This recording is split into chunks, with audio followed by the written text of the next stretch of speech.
Hello, fellow philosophes, and welcome to Knowing You Know Nothing. This is episode number 44, and we're going to be doing another movie. This is our July movie of the month, and this month we're going to focus on No Country for Old Men. Just a couple of house-cleaning things before I introduce the guest for the show. We're going to record our second roundtable discussion. Our first one last week went very well, and we're going to do another one tomorrow over the question of, is competition good? And then it has a couple of supplemental questions that extend off of that origin question to start with. And I'm looking forward to that conversation. We're going to record it tomorrow, but then it's not going to be posted until next week. And that's going to be next week's episode. The only other news that's rather big for me, and I find it's just my own fault of waiting so long to take care of it. Our podcast is finally on Spotify. So if you use that instead of all the other media sources, you can find that. And hopefully we can reach more listeners on Spotify as well, on top of everything else. All of our episodes that we've done so far have all moved over. So leading into that, I'm going to introduce two gentlemen that have been on the show at least a few times, one more than the other one, but I'll introduce the first main one, and that is independent film critic Eric Harris. Just to give a little bit of a background on him, he's from Cannelton, Indiana. He's a member of the Indiana Film Journalists Association. He also is the author and owner of a website blog called Why Do I Own This? An analysis of the good, bad, and embarrassing movies from my personal collection. And just for the listeners that do the YouTube channel thing, I want to share something on the screen just real quick for those, just to get a visual cue of this. If you go looking for it on Google and you only type in Eric Harris, as Eric Harris knows, you're going to see a lot about Columbine. And you may be so frustrated that you may yourself write a manifesto of anger just trying to find this blog. So in our show notes from now on towards the end, I'm going to put a direct link to Eric Harris's blog, so it's easier to find. I tried typing in Eric Harris, why do I own this? I just get tons of suicide and anger killing links from the school shooting, the version of that. And Cody seems really shocked right now to hear that side. But I at least wanted to show the page so you can get a visual idea. As you can tell on the right side of the page, Eric has been doing this for a long time, and it at least starts since 2009. But I think Eric told me that he even began this before 2009. It's just that the website is going back that far, and you can see he does blogs over movies for each month. And again, they're fantastic, extremely detailed, really humorous and insightful. I just wanted to show a visual cue so the YouTubers can go in and actually, when they go look for the site, they can kind of see what it looks like and get a better idea of that. So other than that about Eric, I'm going to attach his address into the show description. If you also want to see the two other episodes that I had the privilege of talking with Eric on, I had episode 27, in which we focused on a fantastic Western movie called Unforgiven, starring Clint Eastwood in it and Morgan Freeman. And then the next one we did, which I think was in early June, which was a focus on the movie The Truman Show with Jim Carrey, and that is episode number 33. So Eric, without further ado, thanks for coming back on the show for your third one. No, thanks for having me. The only thing I'd add is I'm going to have an article over this film. I'll post it tomorrow. And really the best way for anyone to find my stuff, I'm an old man. All I do is Facebook as far as promotion goes. So if you try to find Why Do I Own This on Facebook and just like the page, that's where you'll get the most updates from me. I like that. Yeah, I'm an old man. Don't type my name. Do not search for my name. Do not Google Eric Harris. You're going to be very disappointed if you're looking for movies. But no, Eric, I like that. And again, you can find him on Facebook and his group's on there. Also, I'm glad Eric brought that up. I should have brought it up too as well. If you're interested in doing some deeper conversations on social media, especially a place to go to have kind of conversations that are more open-minded and not just people trolling on you all the time and being very biased in more of a political way and whatnot, we highly encourage you to join our Facebook group, which is Knowing You Know Nothing. Eric's a part of that.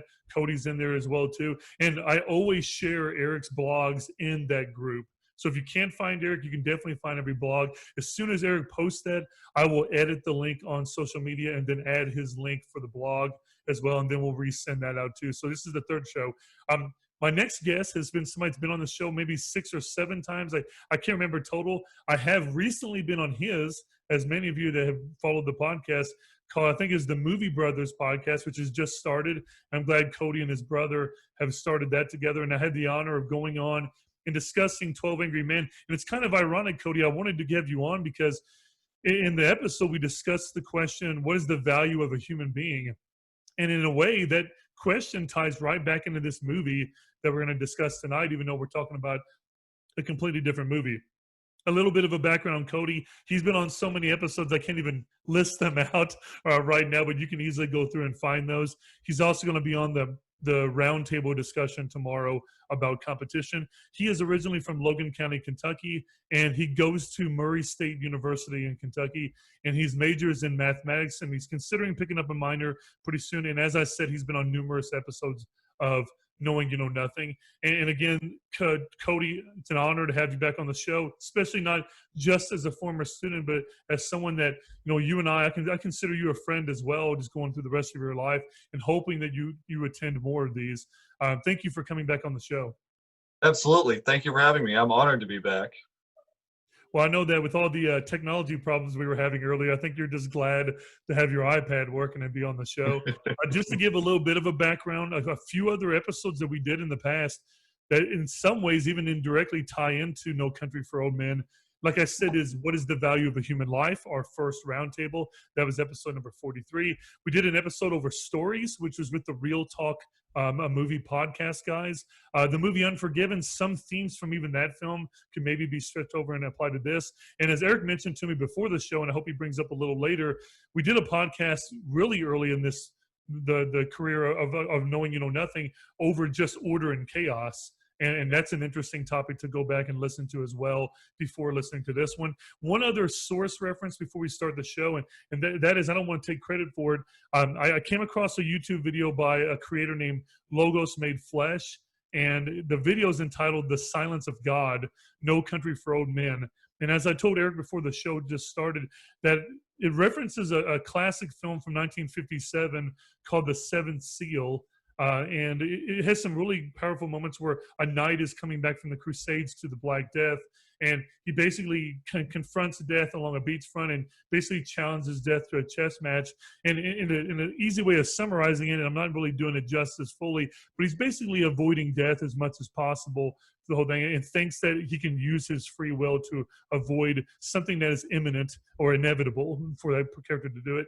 I'm going to put the YouTube link for that video because a couple of the questions that I came up with were inspired from his video about the movie. I've also seen the movie 3 times, and both of my guests just rewatched the movie recently as well.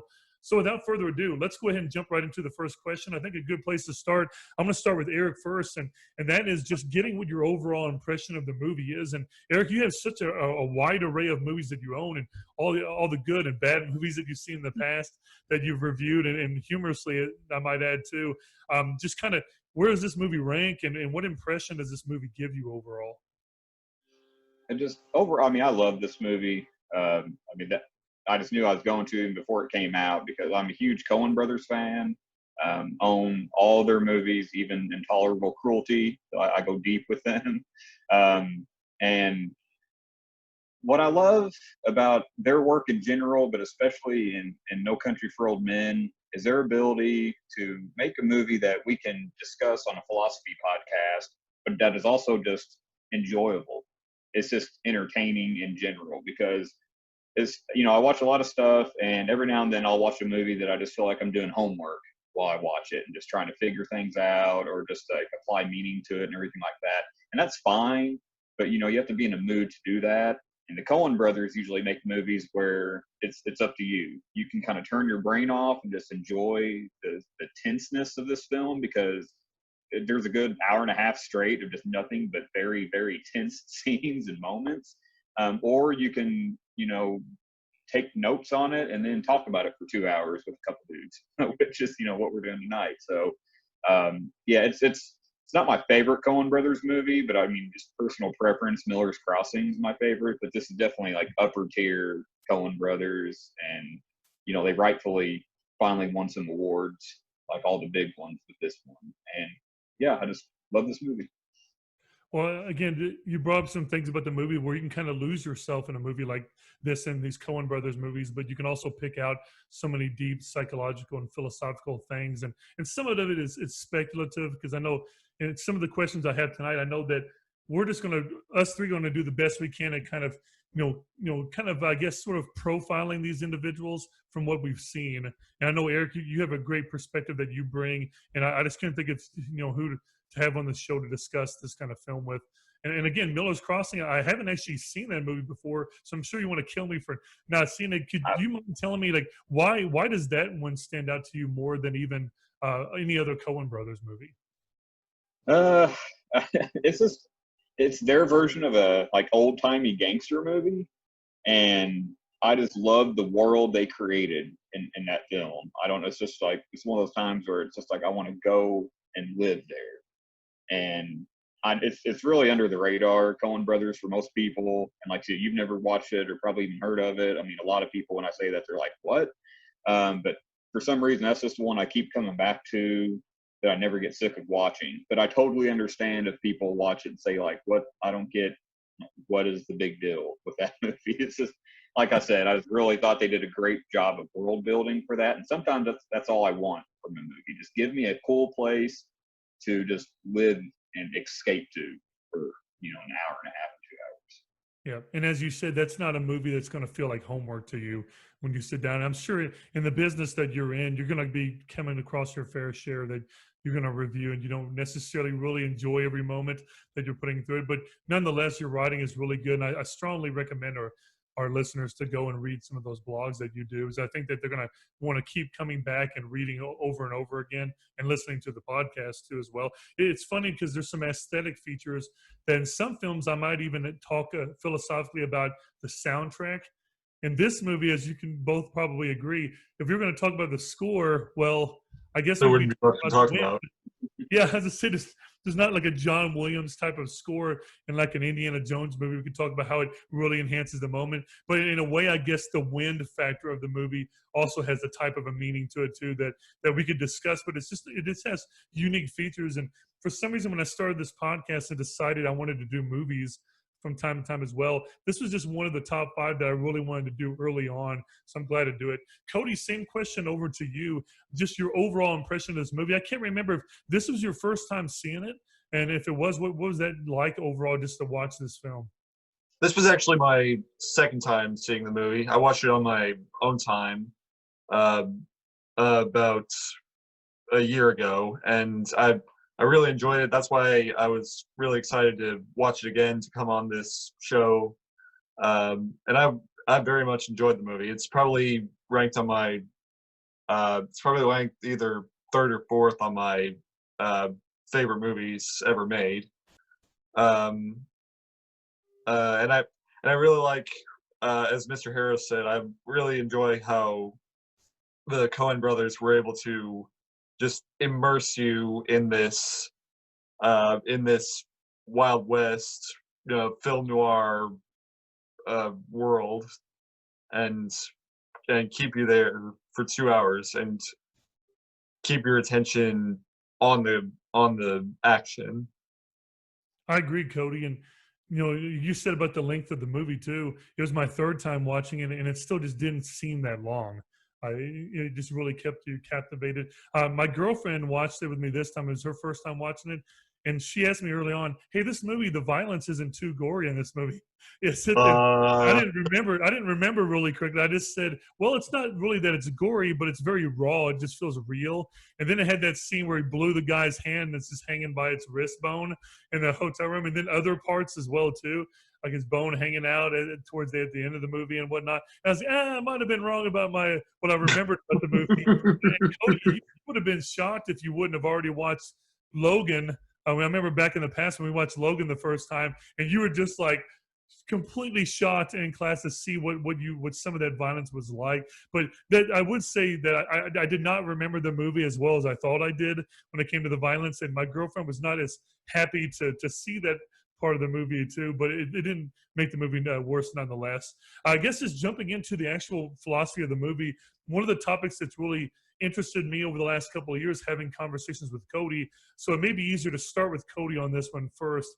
I know, Cody, you and I have mentioned on former podcasts, we've mentioned the Odyssey before, things like the Odyssey, the Iliad, and other just kind of like Greek tragedies, and then what a tragedy is. Whenever you and I, for a final, we focused in philosophy on the movie Forrest Gump, and Eric and I grew up as huge fans of Forrest Gump. And one of the philosophy questions I remember asking you before the end of that year was Is Jenny's Jenny's real life, life was Jenny's life a tragedy? And so when I made the agenda, I thought, okay, so are we looking at tragedy in the form of like the literature version of a tragedy in some way or another? And in some ways, I was also trying to find really who is this protagonist character. I would guess that Louella is the protagonist, even though it kind of flipped around a lot in it. So the first question I'm going to toss over to you first, Cody, but you and Eric can go back and forth, and I'll hop in as much as I can too. Could the experiences of Llewellyn Moss or Ed Tom Bell be considered a tragedy? Well, I'm not sure. Llewellyn Moss would be the protagonist, but I'm not exactly sure he's the hero. If you ask me, Moss is more of an anti-hero who does things more for his own personal gain, whereas Ed Tom Bell actually works to uphold justice and you also see that in the clothes they both wear. I mean, that's a classic Western archetype. But you see that Sheriff Bell wears a bright white clothes throughout. He wears a white hat, whereas Llewellyn Moss sort of wears both. He wears dark pants and a bright yellow shirt throughout most of the movie. As far as if they're tragedies, let me think. I'm trying to remember what the 6 elements of tragedy are as defined by Aristotle. Let's see. You have to have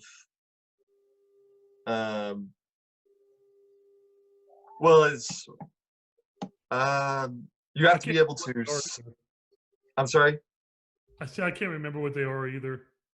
Okay. I do remember you have to sympathize with the protagonist. And in the sense of Llewellyn Moss, you kind of do. He's got this killer after him. He's trying to survive, but then these interlopers come and they kill him. And as far as Sheriff Bell goes, he's, the moral of this movie is that being an old man isn't so much a measure of age as it is a mindset. And as far as being old, and in that sense, Sheriff Bell is an old man, and that's his fatal flaw. What about you, Eric, as far as the topic on tragedy? Well, I had to Google Aristotle's rules for tragedy myself. I did too. I just did.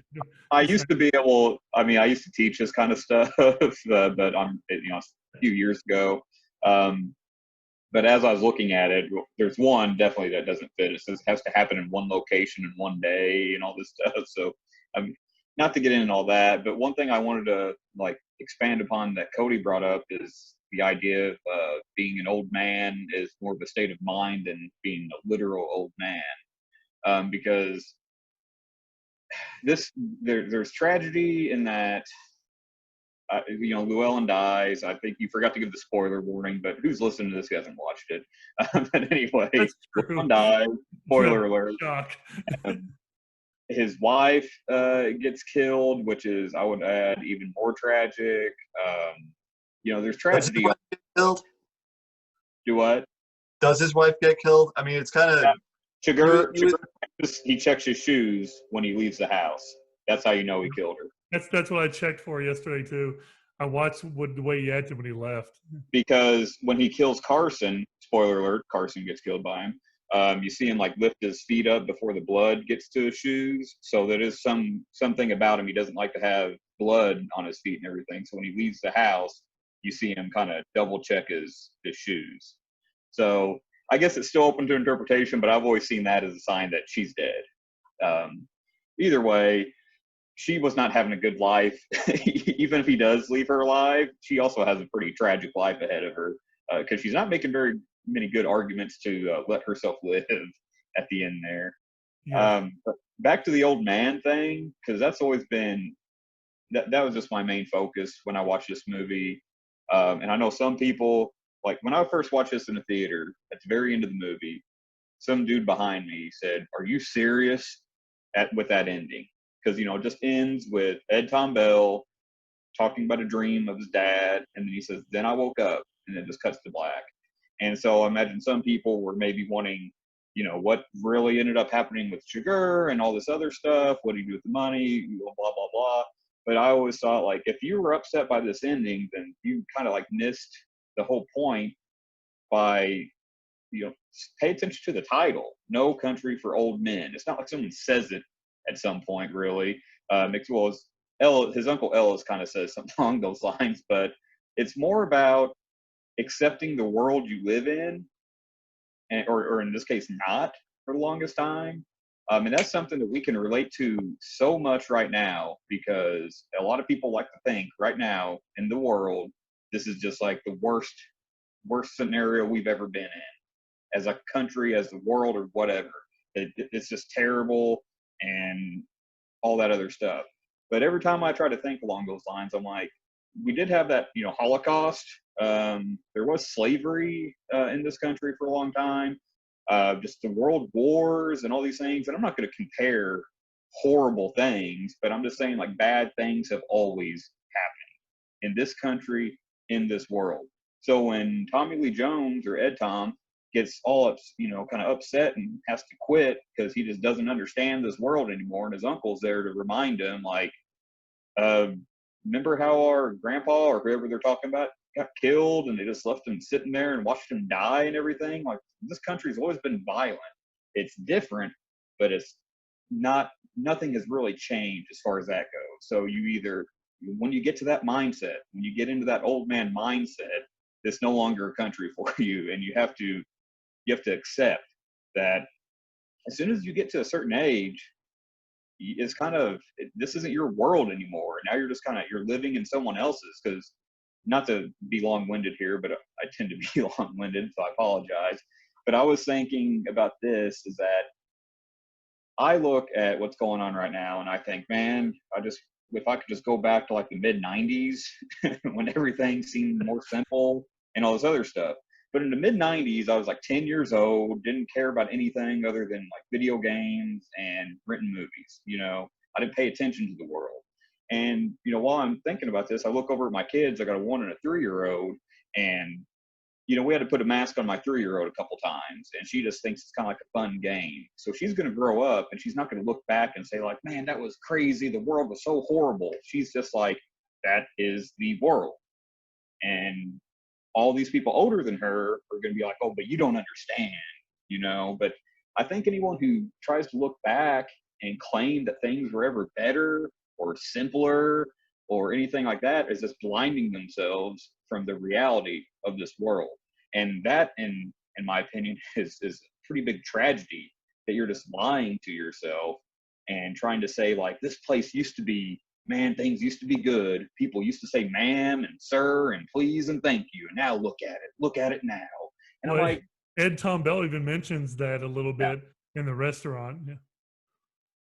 But that's pretty much that's all I got on that. If you want to go, it's funny, Eric. You can be as long-winded as you want. You're one of our main guests on here, so by all means, keep going, man. And it's better than hearing me over and over. I do have to say, and I don't mean this as a political statement. We're not going down that road. I'm just going to use the quote. So let's just look at the slogan that Reagan used originally, and we get into Trump now about making America great again. So if we were just going to do like a study over just America, Eric, you make a valid point that you look over America's history, and if we sat down as a philosophical conversation with a group of strangers and we say, tell me when America was great before, and how would you measure great? Do you mean economically or socially or medically or whatever it might be? But you have a good point, because when we're kids, we had that kind of innocent view of the world.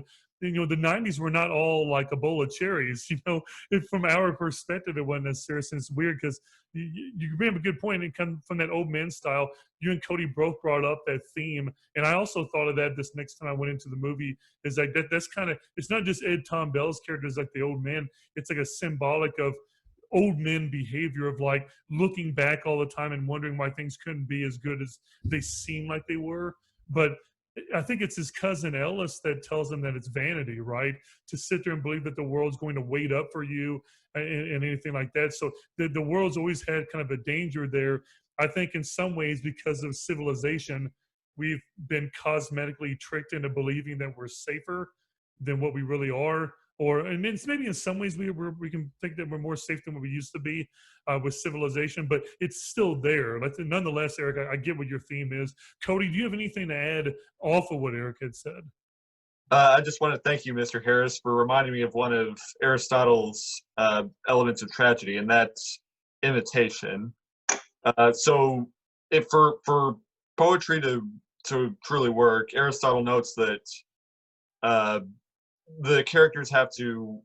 Well, Plato had the idea that characters only mimic their environmental surroundings. Aristotle took it a step further and said that the characters are representations of what the world around them is like. So let me think. You see that with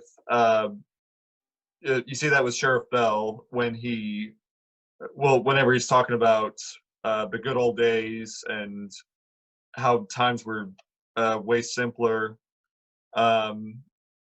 and how he once had this crime. He once had this 14-year-old girl shot, and I'm trying to remember the story at the beginning. I can jump in if you need me to. Go ahead. He starts off by saying, he's like, I sent a boy up to be executed for killing a 14-year-old. They called it a crime of passion. He said there wasn't no passion to it at all. He said he's planning on killing somebody. He always knew he was going to. And if they let him out, he's going to do it again. And he says, I don't know how to, I do forget that line, but he's like, I don't know how to reckon with that, or something along those lines. Because right after he says that, you see Anton Chigurh in his black clothes and handcuffs, and that automatically tells you that Chigurh is a lawless man. And in case you had any doubt, just watch the next scene. That's true, Cody.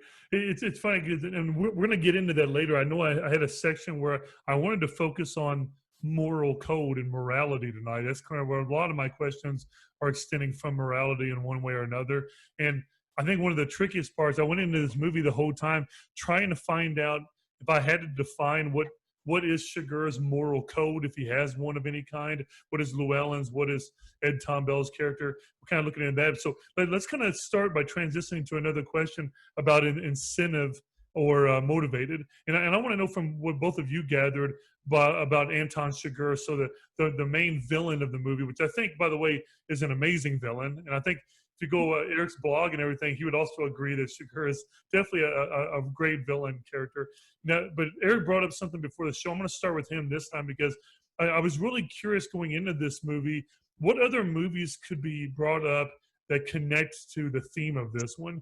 Could have some comparisons there. Eric kind of mentioned one before the show, so I wanted to give him a chance to kind of elaborate on that. And I think it goes well with when someone is trying to find what motivated or incentivized Anton Chigurh, other than just being like a hitman that was hired by, I don't know if he had a character name, the Stephen Root's character, the one that was the business guy that hired him as he does not have a name. He don't have a character name, but you can pick apart that he hired Chigurh, because when Chigurh kills him later, for the first time after watching it, I really pay attention. He stood over top of him and he says something about you choose the right tool for the job. I'm paraphrasing there, but that's Chigurh basically saying you don't send Carson Wells to blah, blah, blah, like I was the right tool for the job, so you should just let me finish it. So he comes and kills Stephen Root's character as well too there. So for me, I know hitmen usually are like mercenaries in a way. They're kind of lawless, like Cody said, and they seek money. But I feel like Chigurh's character is different in a way for this. So Eric, starting with you, any movies that relate to this, and what do you think really motivates or incentivizes Anton Chigurh? For the movie connection, this time when I watched it, and I guess I'm just too much of a Coen Brothers fanboy to try to compare their movies to anything else. but it just never occurred to me that this is pretty much the Terminator for the majority of the movie, with Anton Chigurh obviously being the Terminator and Llewellyn Moss being Kyle Reese, and not just in the idea that Chigurh is very machine-like and just doesn't see humans. He sees humans pretty much as animals, which would be a good reason why he uses the air compressor, like cattle killer thing. I'm sure there's a name for it, and I just did not come up with it, but oh well. But obviously, he values human life very, very little. I mean, it's literally a coin toss to him if people live or die in some cases. So it's very machine-like and everything, and he seems almost like pain doesn't like affect him, even when he does get shot and everything. He needs medicine, he needs to repair himself, but so did the Terminator, if you go back and watch that. So he had some similar scenes there. And as far as Moss being similar to Kyle Reese, you have a lot of moments in that film where he's kind of coming up with new ways to fight this guy. And, Llewellyn has to go and buy a tent just to get the tent poles, and he kind of rigs up all these different ways of hiding the money and all that other stuff. So it's a lot, like pretty much the same cat and mouse game of the Terminator. And as far as looking at Chigurh as a character in those regards, it's easy to dismiss him as machine-like and everything. But obviously with the Terminator, it was an actual machine. It had a mission, and it was not going to stop until it completed that mission or it was destroyed. With him, like there's plenty of times where he can stop. He did not need to go see Carla Jean at the end of this movie. It makes no sense for him to do that in any way, shape, or form, other than he lives by his code he has. And Carson Wells actually does say something about that. He's like, you can call him, I think he's called him Principal at one point, which is why you have the scene you mentioned where he goes and kills Stephen Root and says, you picked the right tool for the job. That's stupid to send more than one person. So it's almost like he felt disrespected is kind of part of it. But I think he seems to view himself as, once again, above humanity, not just in that he can kill people, but in that he thinks not only does he possibly represent chaos, I think he thinks that he is the human embodiment of either like fate and death and chaos, and like you're going to get what's coming to you and everything like that. I don't want to just call him straight death, because if that was the case, he wouldn't like flip the coin, because that leaves it completely up to chance. So that's why I was going to ask you as a follow-up, because he seems nihilist in a way on the surface because then the definition of nihilist is a person who believes life is meaningless, rejects all religions. He doesn't seem to have any faith of any kind and moral principles. Like you said, Carson Wells says that his principles in a way are just different.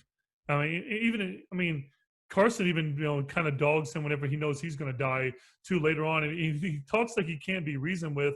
And I'll have a question later on about why would Carson still try to reason with him, even though he's not a man that will be reasoned with.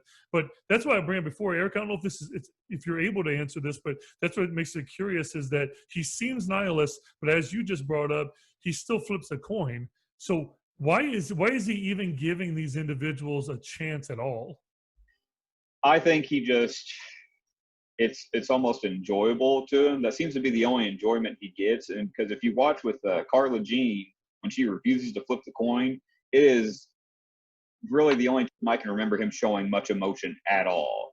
And he looks a little bit like confused and a little bit upset. And he says, call it, because she didn't want to call it at first. And then he gathers himself eventually, but that's the only thing that ever really throws him off. Getting shot does not throw him off as much as Carla Jean refusing to call a coin toss.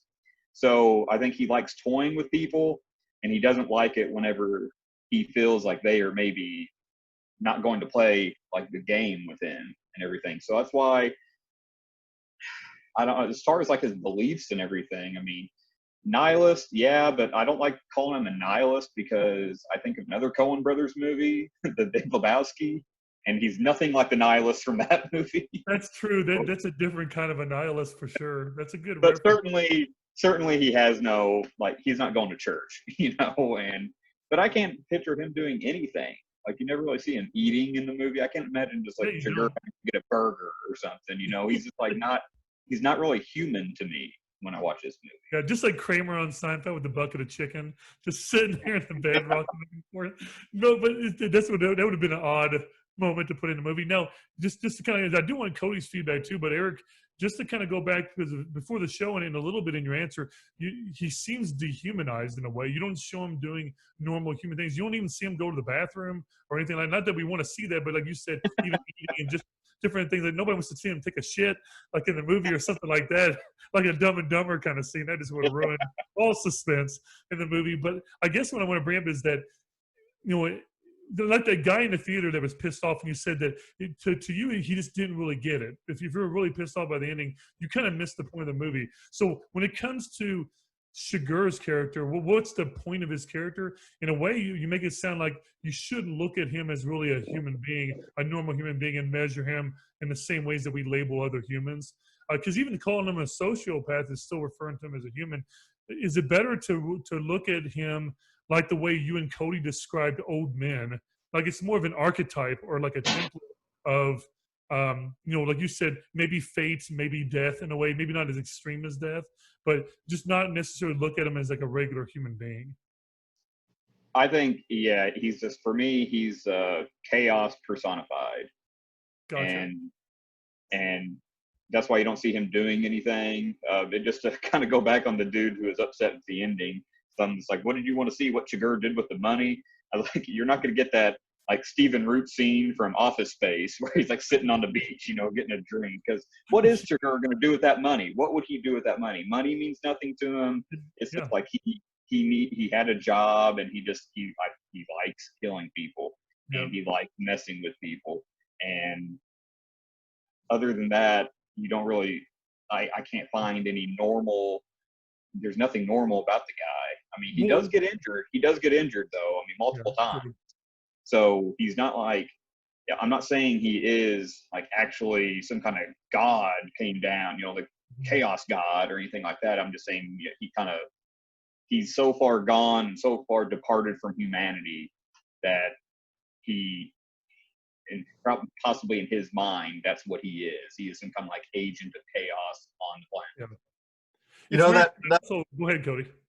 that reminds me of a movie that we covered on the Movie Brothers, and that is The Dark Knight, which I guess which is what Sugar reminds me of. I mean, with the coin toss, and you know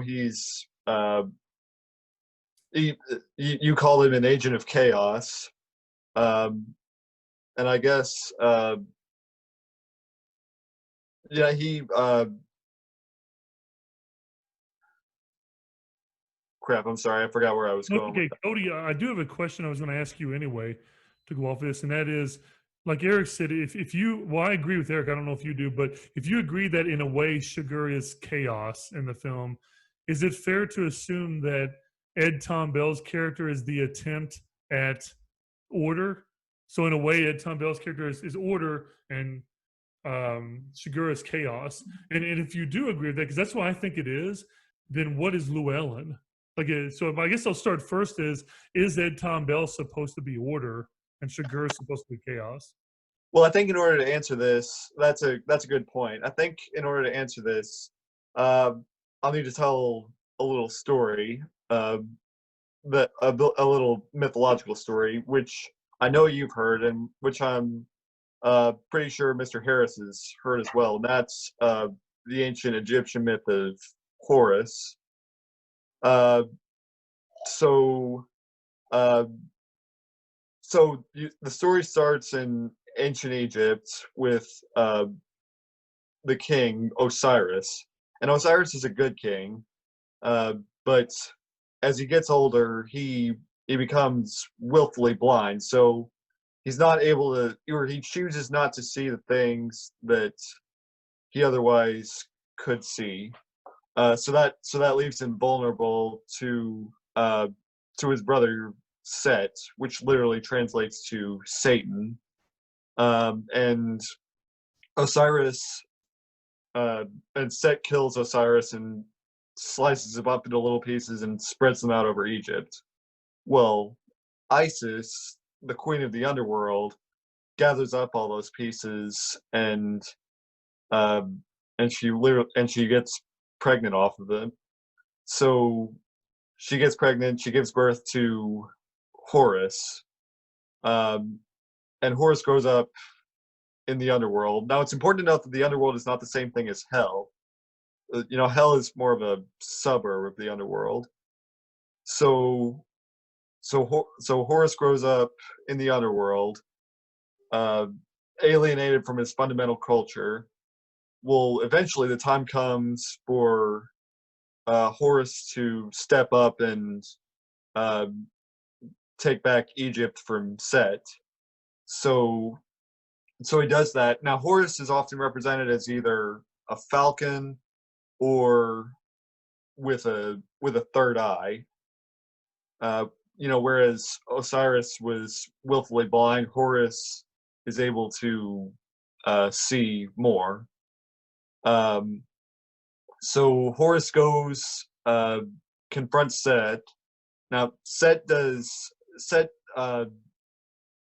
slices out his eye, but Horus eventually wins and banishes him. But he doesn't kill him because you can never fully be rid of malevolence.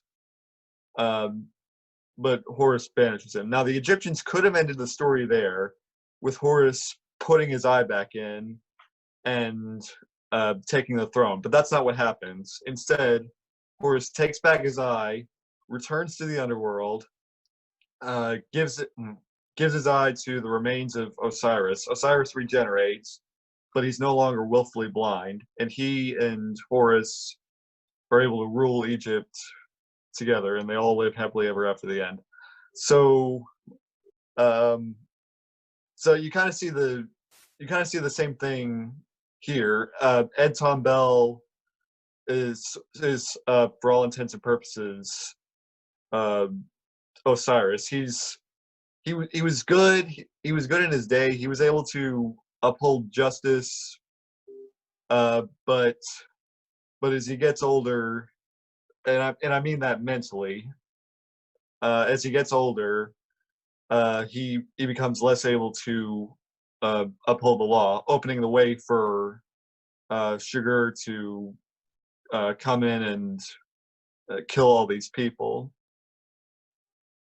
with seemingly no pattern, and Llewellyn Moss. You would think, Josh Brolin is a little younger than Tommy Lee Jones, so you would think Moss would be the one to put a stop to Sugar, but that's not what happens. These interlopers, the Mexican cartel, come in and disrupt their plan. Yeah, thanks to mother-in-laws. So, and again, it's weird because the first time I watched this film too, Cody,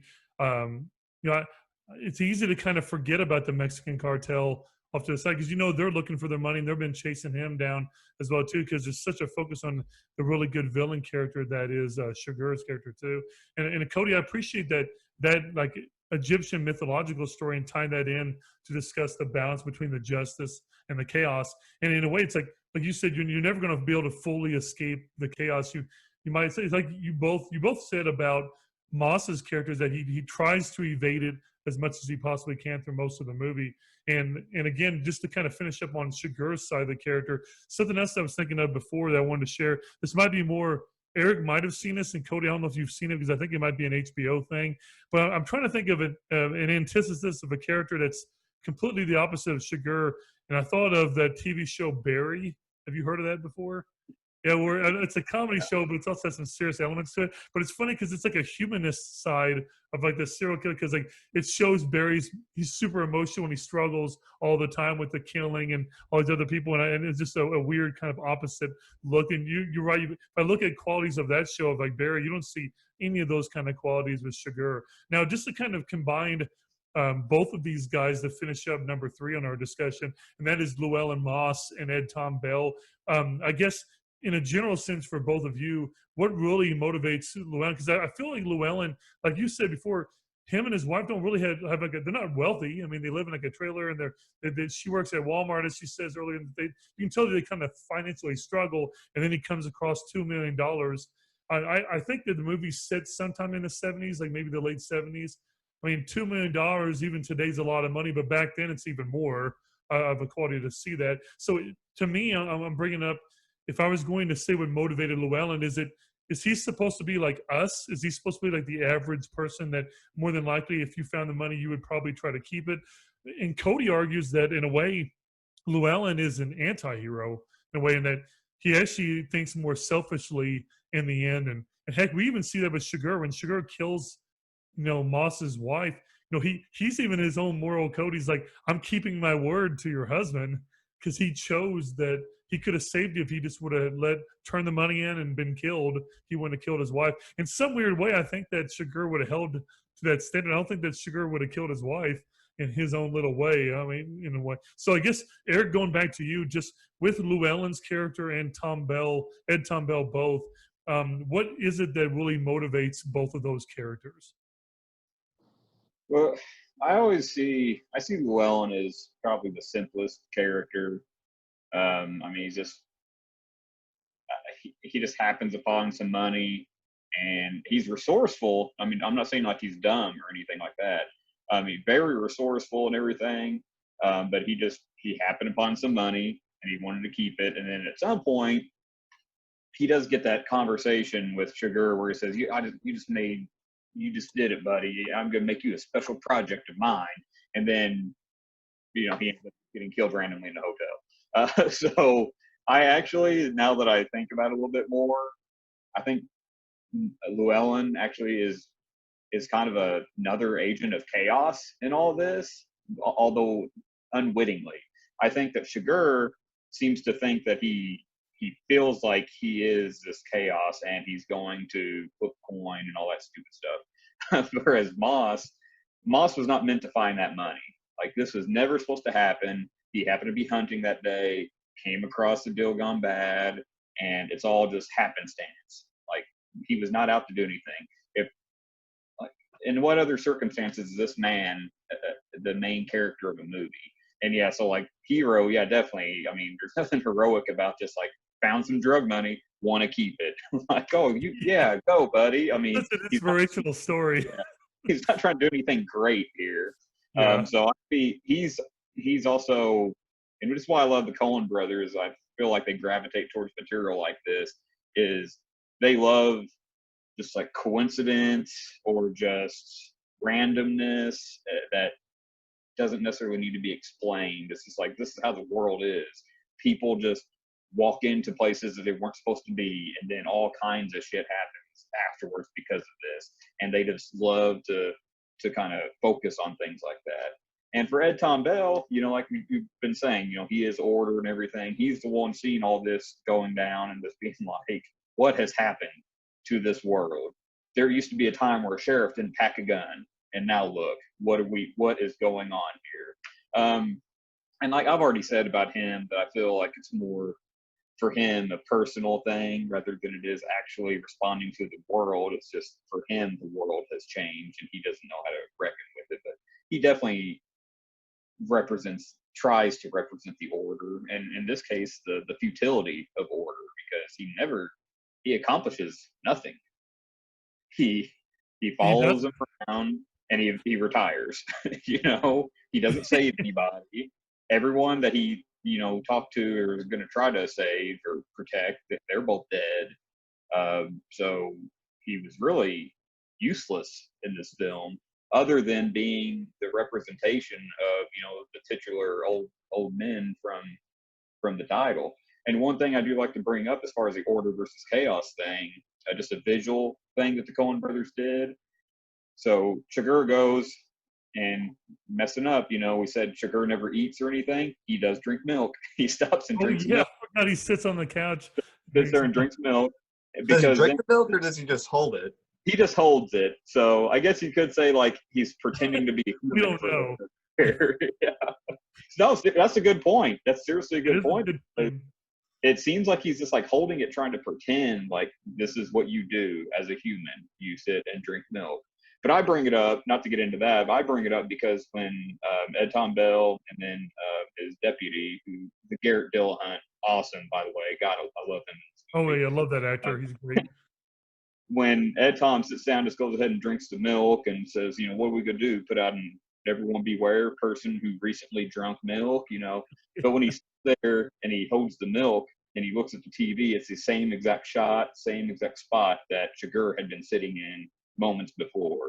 So there's kind of, you know, they're both sitting in the same spot and, you know, both kind of representing opposites, you know, but also a little bit similar in a way. And now I'm just twisting up my point, so I'll stop there. Well, something I've been thinking about. There's something I've been thinking about for a while.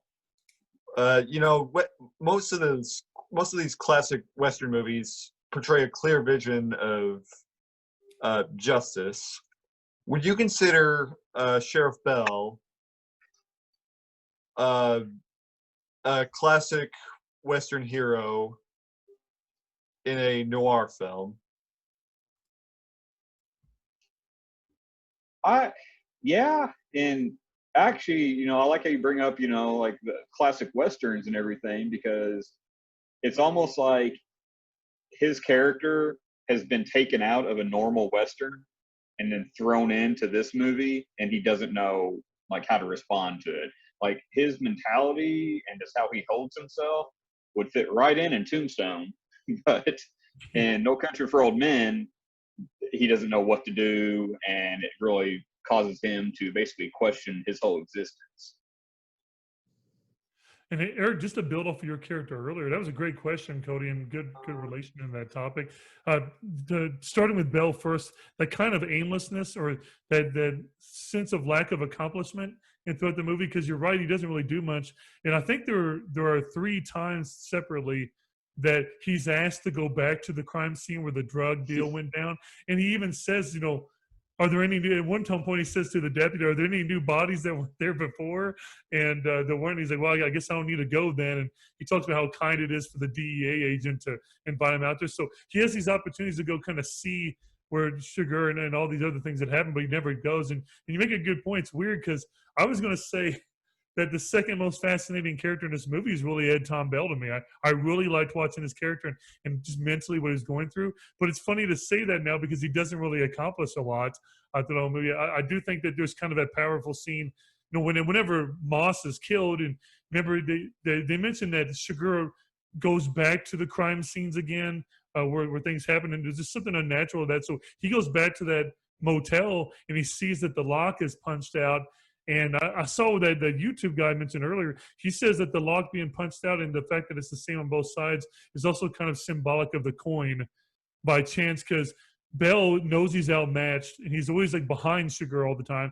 And at that moment, he kind of has an existential crisis because he's wondering, is it worth it to open up this door right now? Because if Chigurh's on the other side of that door, he's going to be dead. And is it really worth it to die knowing that I'm outmatched? And that's why right after that scene, that's when he goes to see Ellis, and that's when they bring up the retirement thing, go on to it. And then he goes in the room and he's not in there and whatnot. But I think that really shook up Ed Tom Bell's character. And then going back to Moss, what you said earlier, you brought up this great point that he's a very simple kind of character in a way. And I said, well, he wasn't supposed to be there. And what I love about the whole movie is there's all these little moments where if we were going to have a whole episode over predestination or predeterminism and free will, we could do that too, because you could say that in the end, Louella was predetermined to die that way. And all those decisions that he made were not just coincidence. They were like a framework of some kind. But even at that very beginning, you know, when he shoots the animal and he's following the trail, he come across another trail that goes perpendicular and he sees that dog, the drug dog, all hobbling off. And right there, man, he makes a you could say a life-altering decision. I mean, he could have just kept following the original trail, but he went and followed the other one that led him to the scene where the money was at. And then later on, he changes his mind.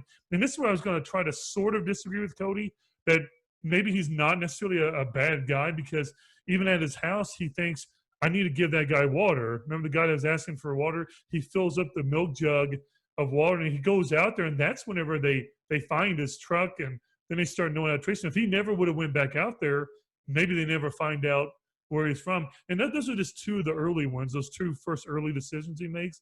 But it seems like there's several fork in the road kind of moments that Moss's character comes into, and he seems to always make these decisions that ultimately is going to lead very conveniently to his death. And in the end, Sugar doesn't even kill him.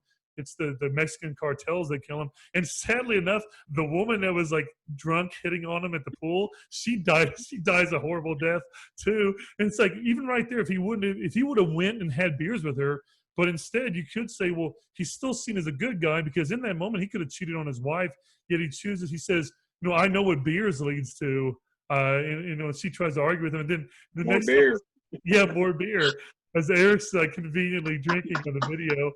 And then the next time we see her, she's face down in the pool, and it's like, man, if he actually would have went with her, maybe they don't even find him within that particular room. It's just kind of weird that, I don't know why I'm going back to this image in my head, but like the feather in Forrest Gump or the plastic bag in American Beauty, it's like Llewellyn is just the leaf or the bag or the feather, just kind of blowing at his own will, and he thinks that he's exercising his free will to avoid death. But one could argue that all these decisions that he's making or choosing what in his morality right to do is actually leading to his death. But I know it's just weird to kind of think about that in terms of, I do like where you went about Llewellyn and Ed Tom Bell. Cody, I do want to go over to you and give you a fair chance too before we moved on to a completely different topic. If you were going to describe what to you motivates Llewellyn and Ed Tom Bell, do you agree with Eric, or is there anything that you want to add or differentiate from what he said?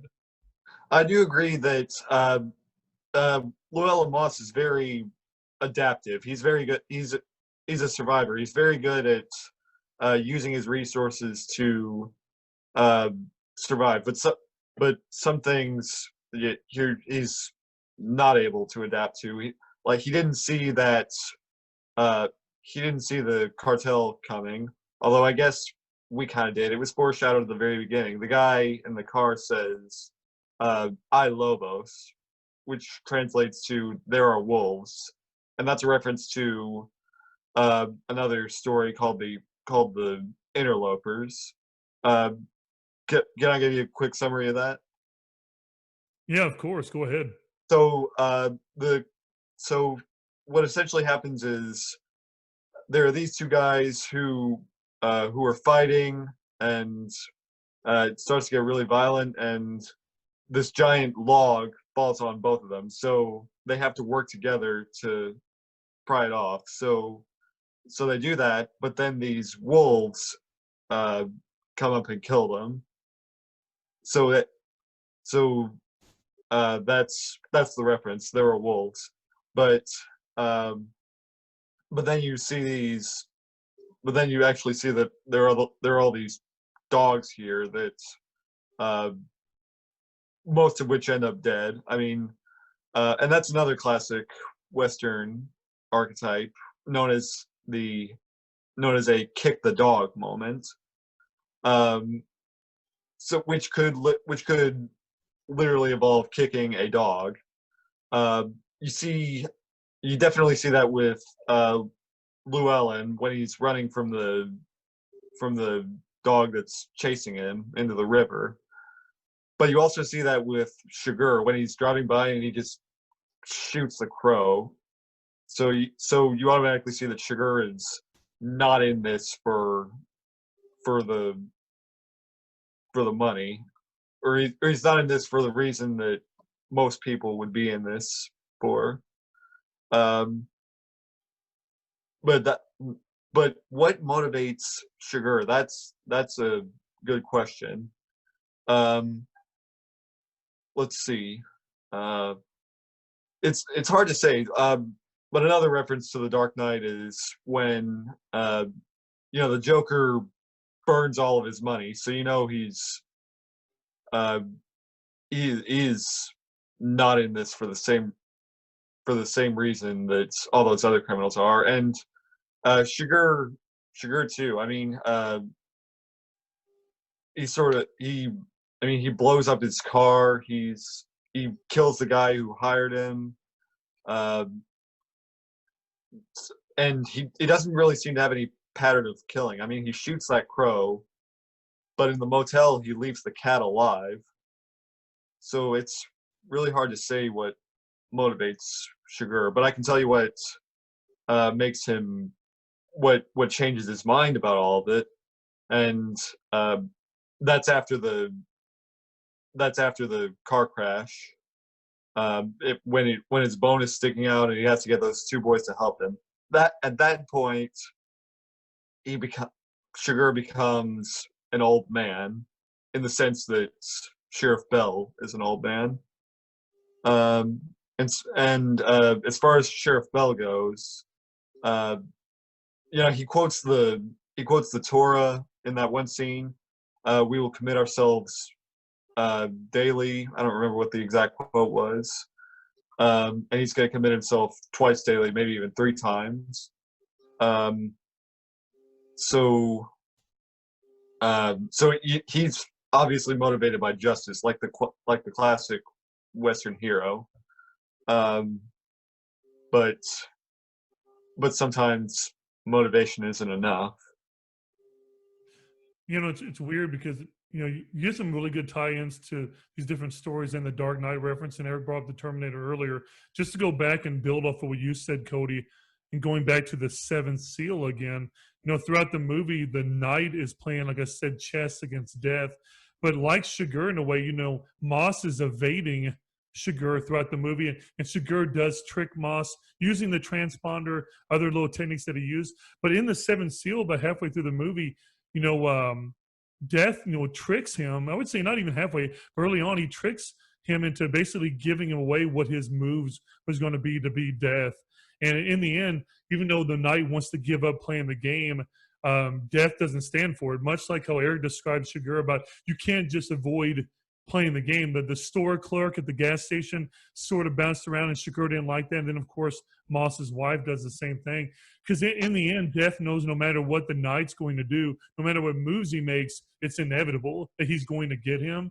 And when Eric mentioned about Moss being like that kind of a simple kind of character in a way, but he's also like in over his head. And we even see Carson Wells' character mention that to him. I think he says that to him, and when he's in the hospital bed in Mexico, doesn't he? He kind of references that he thinks that he's now got himself way in over his head. Even though both of you justifiably mentioned how resourceful Moss is, and that's demonstrated through the movie.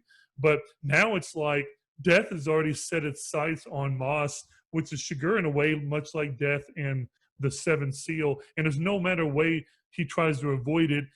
As much as Moss thinks he's in control, like the Knight and the Seventh Seal, Death will eventually get him.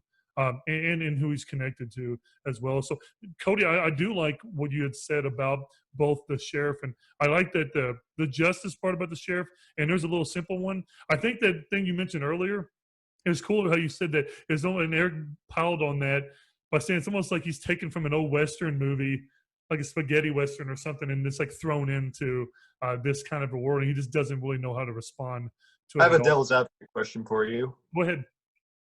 What's the this might be a stupid question, but I'm going to ask anyway. What's the difference between Louella Moss and Anton Chigurh?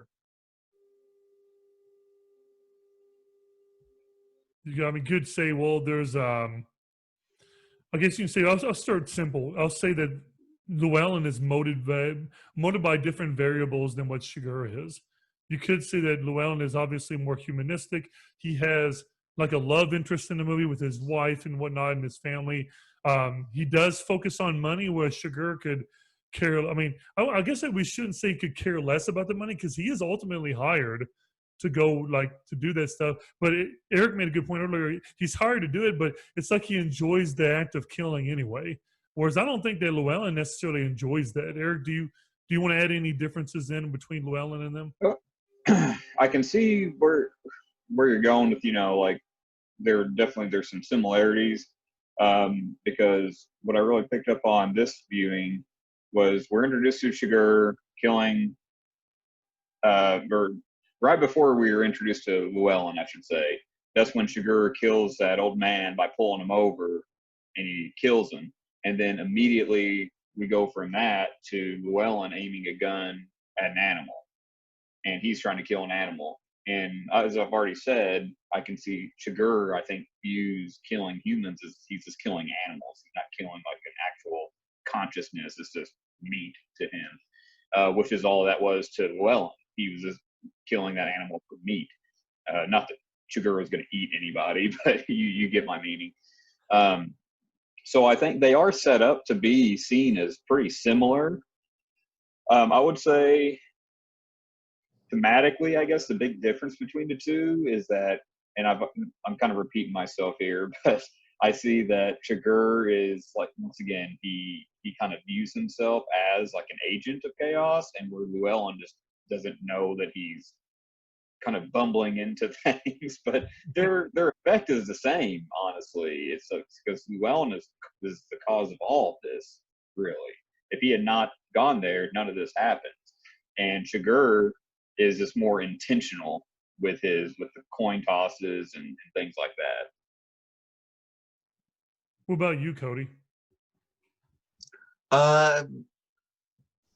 You know, when you first view each character, there's not much difference between them. At least, you know, you see Chigurh kill the police officer, and then you see him drive by and pull this man over and kill him with I'm just gonna call it the oxygen gun.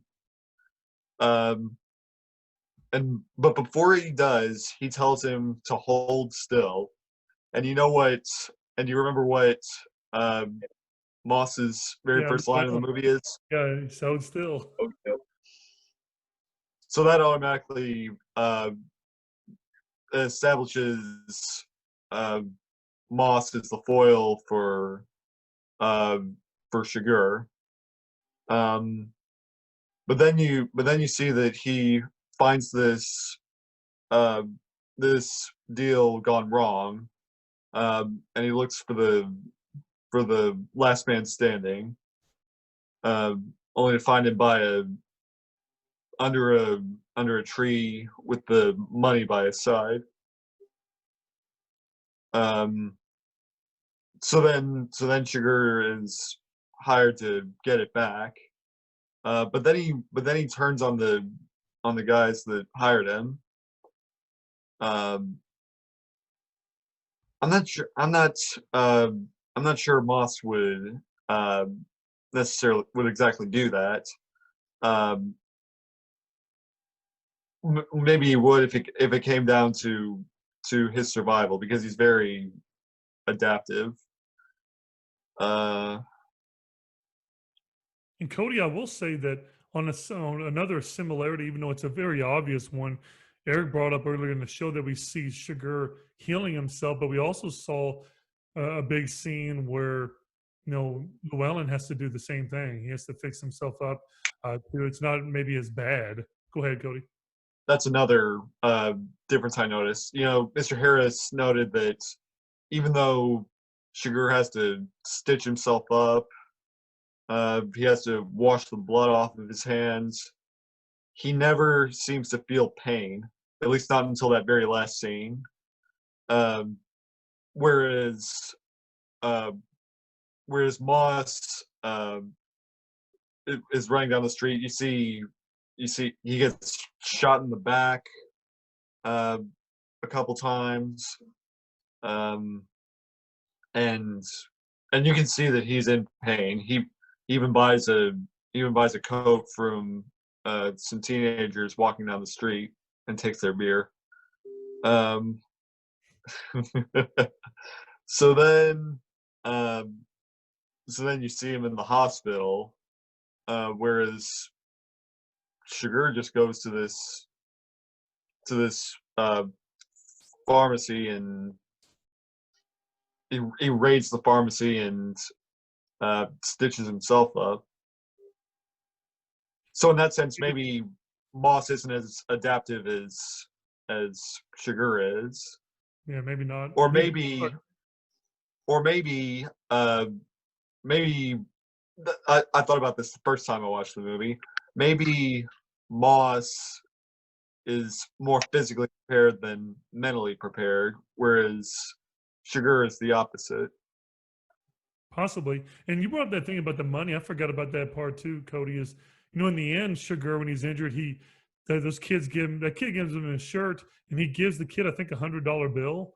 Whereas earlier in the movie, we saw Llewellyn do a similar thing where he gets that jacket or the shirt and he also gives him money. And then also, I think the band that was playing for him when he's laying on the steps before he goes to the hospital, he also offers them like a really bloodied up $100 bill as well. So there's a similar logic base of that too. Go ahead. Speaking of the band, do you know what they were singing? I don't. I had to look this up. They were singing, "You wanted to fly without wings. You wanted to touch the sky. You wanted too much wealth. You wanted to play with fire." Nice.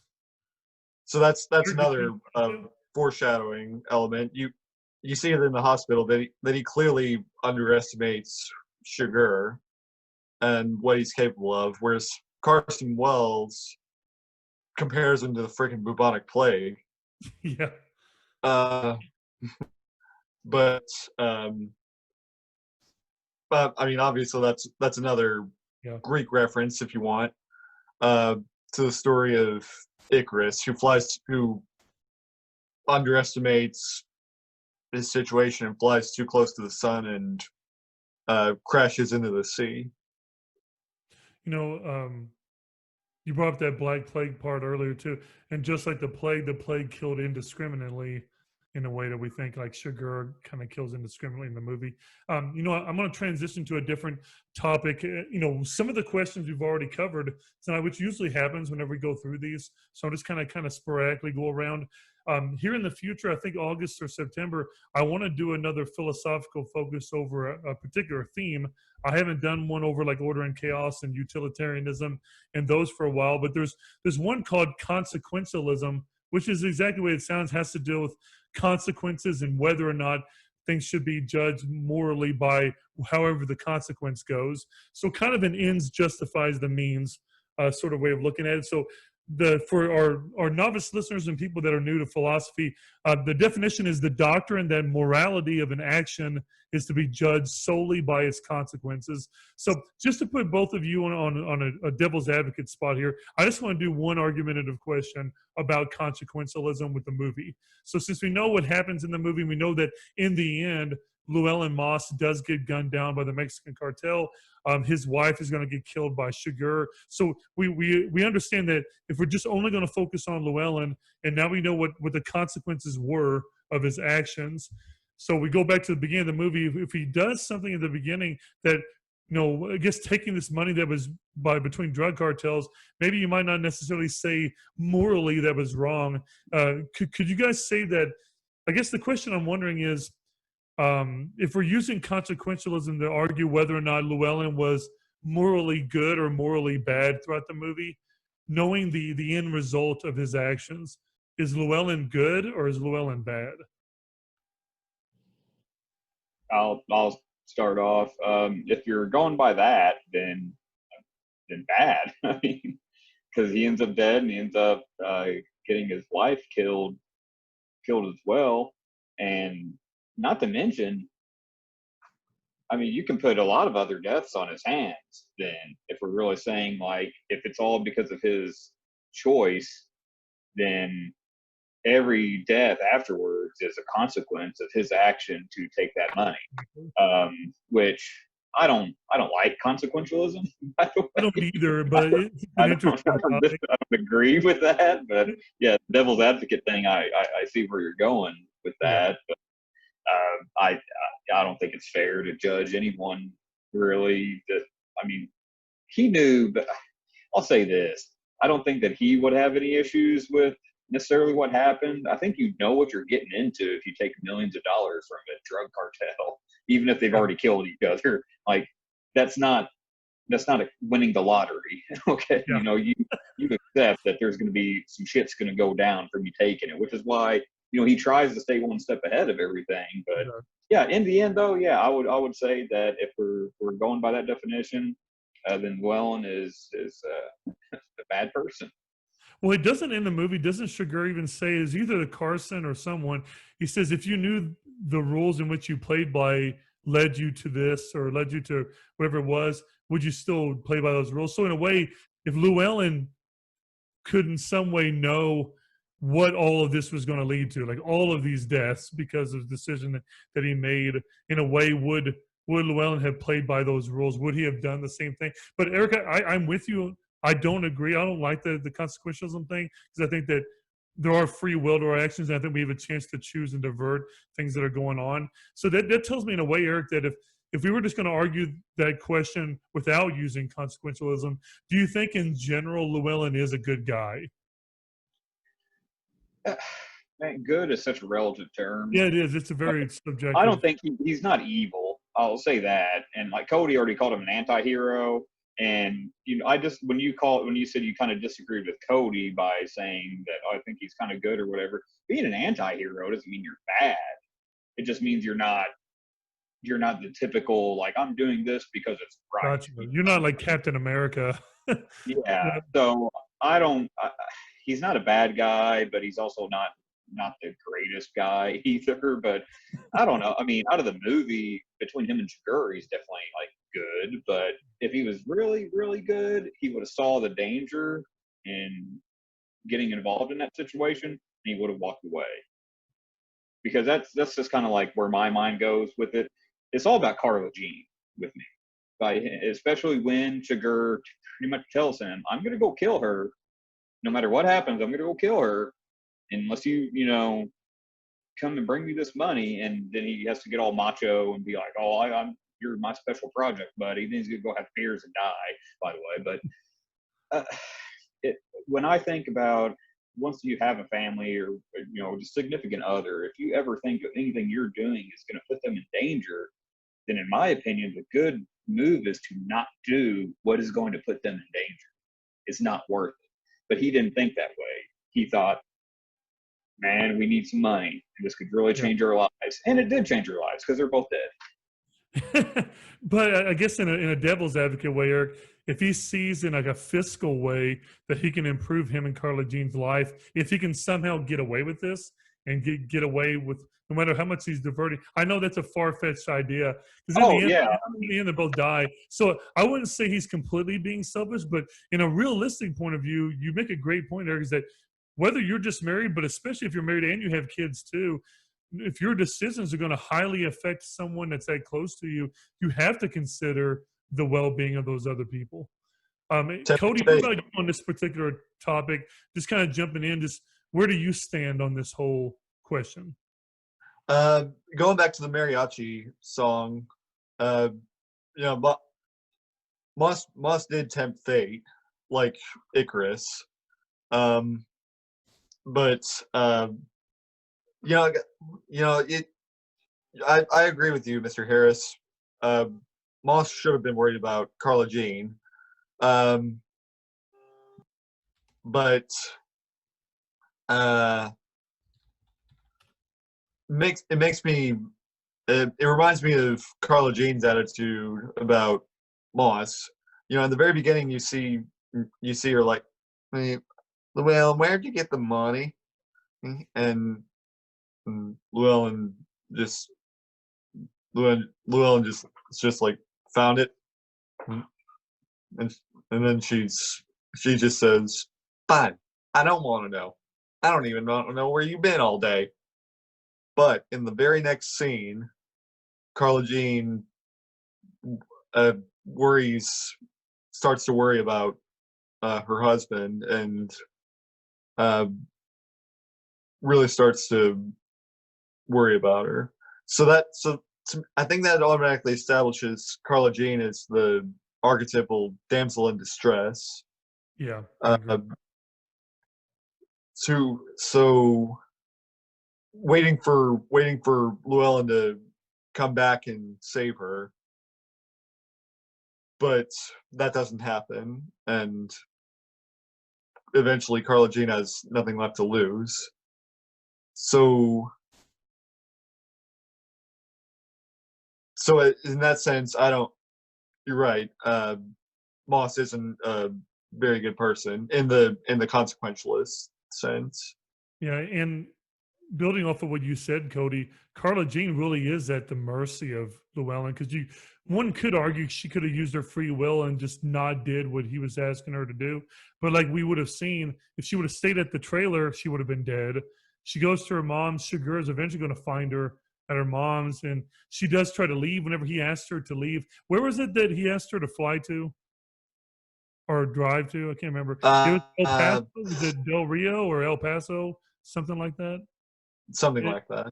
Yeah, something like that. But they were supposed to go, and she kind of just goes wherever he's wanting to go because she's kind of along for the ride. And I think, and like you said, Cody, he was really short with her at the beginning, because in a way maybe Llewellyn was kind of protecting her, and it's me kind of looking at him in the most optimistic view I can. Eventually, he does say those kind of ways to her, and again, Ed Tom Bell goes and even sees her. He's trying to be order. He's even trying to offer like protection with them and whatnot. But it's almost like everything is just too far gone to really even come back from. And that's what's really going to lead into our last topic of the night.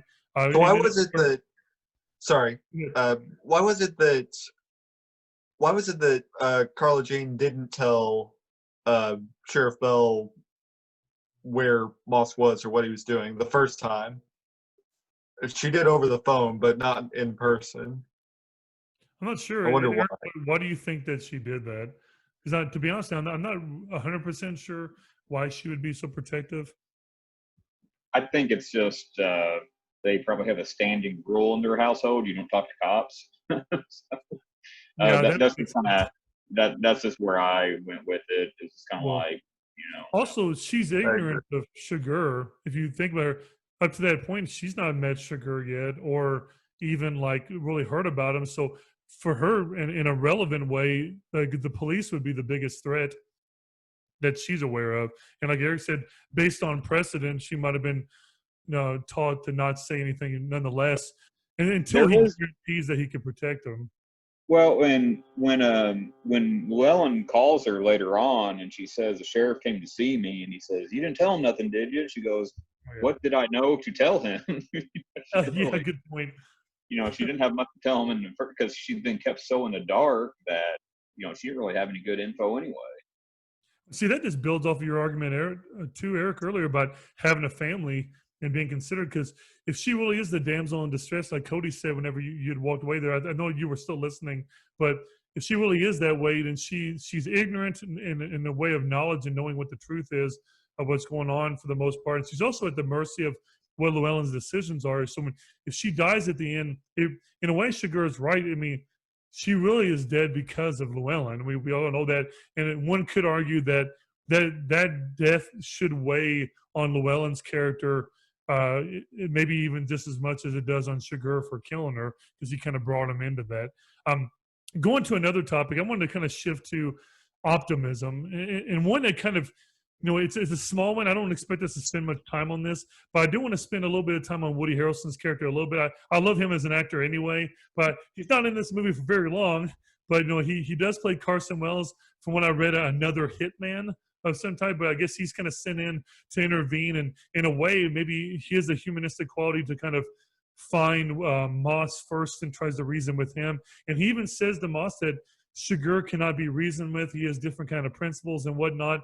And then when he goes back to the hotel across the bridge, Sugar's already there waiting on him, and he even walks up behind him by the stairs, has a really evil grin. He's like, "Let's go to your room." like basically just like kind of already knows he's screwed. So my question for both of you is that he lacks optimism with Moss whenever Moss is talking to him, that there's really no way of reasoning with Sugar.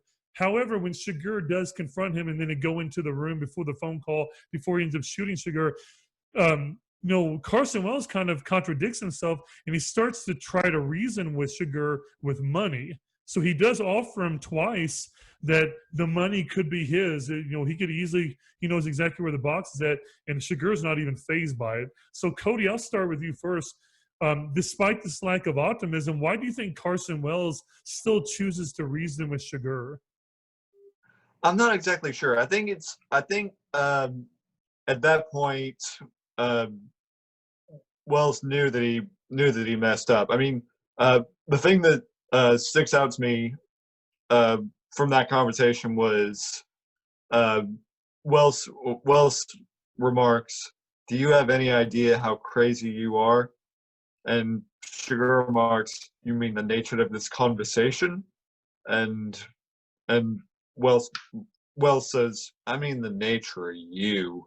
He kind of spits in his face.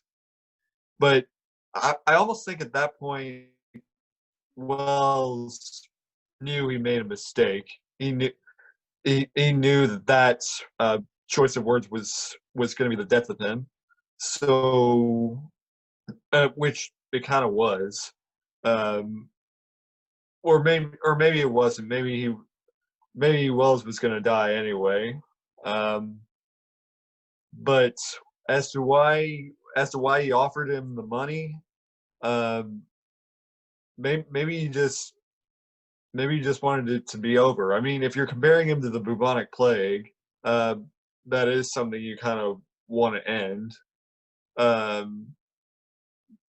But or maybe that was just his last ditch effort to live. Wells strikes me as a character who would play along, who would do who would humor people, but when that didn't work anymore, he would bail out. What about you, Eric? As far as like Wells, why would you think he actually ended up trying to reason with Sugar? So before I get into that, I just want to bring up one of my favorite lines in the movie is after he kills him and Llewellyn calls, he says, "Is Carson Wells there?" Not in the sense that you mean. I don't know if that it's like one of the funniest lines in the movie. But I'll second what Cody brought up, that part of it was just survival. He's just trying to survive, and it really, like, that's all I think. That's the only reason why he's doing it, because he does know he's dead, but he's not just going to accept it. But what is interesting is that Chigurh did not give him the coin toss thing. He did kill him on principle because he took the job, just like the crew took the job, so they have to be killed because it's an insult to Chigurh to send somebody else to do things, even if he was sent in response to what Chigurh had already done. It's still, you want the job done? Chigurh's your man, apparently. But so what is the significance of the coin toss? I mean, you only see him do that with two people, with the gas station owner and with Carla Jean. I think he only does it with people where he doesn't see, and he didn't need to do it with Carla Jean, so that kind of messes things up. So with the gas station attendant, he was basically, he got annoyed with him, and he thought his life was so insignificant that he's like, okay, pick a side. With Carla Jean, he does say he's going to give her a chance, so that is why he does it. So I'll take that back. He does not contradict himself, but he did say he was going to kill her because of Llewellyn. But then he did say, call it. I'll give you this. So he does acknowledge that, much like the gas station clerk, she really doesn't factor into any of this. She does not need to die by his own rules. Now, Carson had to die. Llewellyn had to die.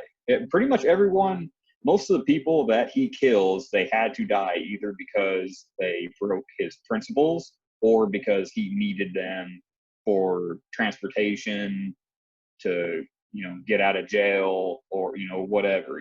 Because look at the pharmacy. He didn't kill anybody at the pharmacy. Mm-hmm. So sometimes he will do things where he doesn't kill people, but he does have a code, as Carson learns, in the very end, and is victim to. But yeah, I mean, Carson is he's just doing what anyone you think would do. But I do like to bring up Carson, as I like his character. Like, I'm with you, Robbie. Love Woody Harrelson. Just anything that dude does. I mean, it's always fun to watch him.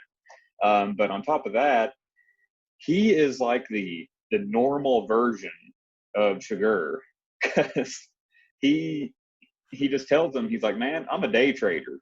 He's like, you get the money, we all go home, And he might have a family and everything else. This is a day job for him. For Chigurh, it's a life. And that's the big difference between those two. But as far as the optimism, it's just he didn't want to die. So It's I'm straight not, survival. I'm not just going to take it. I'm going to try to talk to this guy. As I say, here's the thing: is that I agree with you and Cody both. I really do think at that point when he knew he was gone, especially knowing how Chigurh plays by his, his moral code, if you could say he has one in some way with his principles, he was already done. So I think it was just that fight or flight kind of instinct going on. He was just trying to survive and using whatever he know he could. I like how you said also, Eric, that he's kind of like your normal kind of guy, and he doesn't play by the same rules, and he also doesn't have the same lifestyle like the way Chigurh does. And I think that was a really interesting way to kind of put it. And I thought both of you had really good feedback on that particular topic. Now, just to go, because we've already kind of discussed the moral side and the moral code of this, and again, the principles. And Eric, I wanted to attempt at defending you and say that I don't think that you really did contradict yourself earlier. Carla, is it Carla Jean or Carla Jean? Carla Jean. Carla Jean, yeah. Okay, so here's the thing: is that you're right though. She is not my lover. He gives her a chance. However, once he told Moss about her, and Moss basically kind of put her on the spot and brought her into it. I argue that once Moss brought her into it, that then she became one of his principles. So, like killing Carson and others, I've already made a promise to myself it would be dishonorable. It's weird because the whole thing that they're all doing is dishonorable in itself, but within that thing, there's this honor code that Chigurh lives by. And you're right that when you bring Carson in, well, that's dishonorable in a way to what he does, and then he goes and kills the guy that originally hired him for that. But I think Carla Jean became part of his principles. But as you said, when she tried to reason with him, he was willing to kind of compromise in some way, which was unusual for him in a way. So he does at least give her that active chance. This was so weird about Chigurh's character. I shouldn't say weird in a bad way. I mean weird in kind of a complex way that he seems very cold-hearted, but like Cody says, he seems to give some people a chance and others he doesn't. And because like you said, Eric, as a good argument, they're not really part of the plan. They don't really have to die. But he might kind of put them in a spot where they have to do that. So I'm going to skip over the moral code part because we've kind of brought up morality throughout the show. We're just going to focus on our last topic of the night. And that's another philosophy word that I want to cover later on in the fall. But I finished reading, it's not a very sexy book. It's called like the Peasant Fires of Nicholas Hausen, which is a really old book. And I'm reading it because I teach an AP European history class. But I was mainly reading it to really understand, because I was recommended by a professor that if you really want to understand the life of peasants in Europe, not just in Germany, but in Europe during that time period, what their daily life was like, you should read this book. So I read that, and one of the words that came up a lot in that book that was philosophical was fatalism. And fatalism, by definition, is a belief that all events are predetermined. That's really important for our movie, and therefore inevitable. Now, keep in mind, as you both know, both of you guys are relatively good history guys. The life expectancy was, rather grim back in the 1400s and 1500s. We're talking about around the time right before the plague, during the plague and whatnot. And most of your daily life revolved around work, and religion was highly involved in your life. And you had villages where the church is your main form of that. You mainly work for a lord or a noble and whatnot. But your life expectancy in Spain is pretty grim. You're basically stuck in the life as a peasant and whatnot. And so there's this view of fatalism where there's not a lot of optimism going on. So I just want to know is, a good way to wrap this movie up. If I want you guys to pick one of two sides, unless you guys can think of a third one, that might be a better way. And maybe it's easier to focus on Llewellyn's character with this. Is this movie more about free will and like, him exercising it to escape death? Or is this movie actually a look at fatalism, which is all of the things that eventually happened was predetermined anyway, and it was inevitable? So it still makes the story tragic, but although Llewellyn thinks he's exercising his free will by avoiding death of Chigurh or the Mexican cartel, in the end, you could argue in a fatalist way, it was all for naught. So do you think the movie could be viewed, is it more logical to view the movie in a free will lens, or is it more logical to view it through a fatalist lens? Now, I'm just going to kind of toss it up to whichever way you want to take it first. There is one line that stuck out to me during Sheriff Bell's conversation with his cousin Ellis, and that's I'm going to paraphrase here. I always figured when I got older, Sheriff Bell says this. I always figured when I got older, God would take me away or something like that, but he didn't. But I don't blame him. And I don't remember why he said he Well, I doesn't think blame him. something like make himself more. I think I don't know, like appear more. No, he says like I thought God would come into my life. Doesn't he say something in regards to that? Yeah, He yeah. never did, but yet, like you said, Cody, he can see why he wouldn't. But go ahead, Cody. Sorry.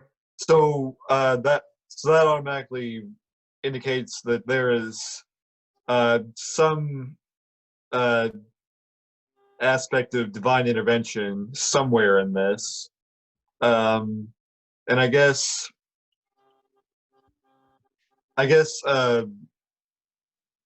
if we're thinking about Shigur as an unstoppable agent of chaos, then all of this was predetermined, and Moss really was going to die from the very beginning. Shigur was going to receive his epiphany at the very end, and Sheriff Bell was going to be old and helpless.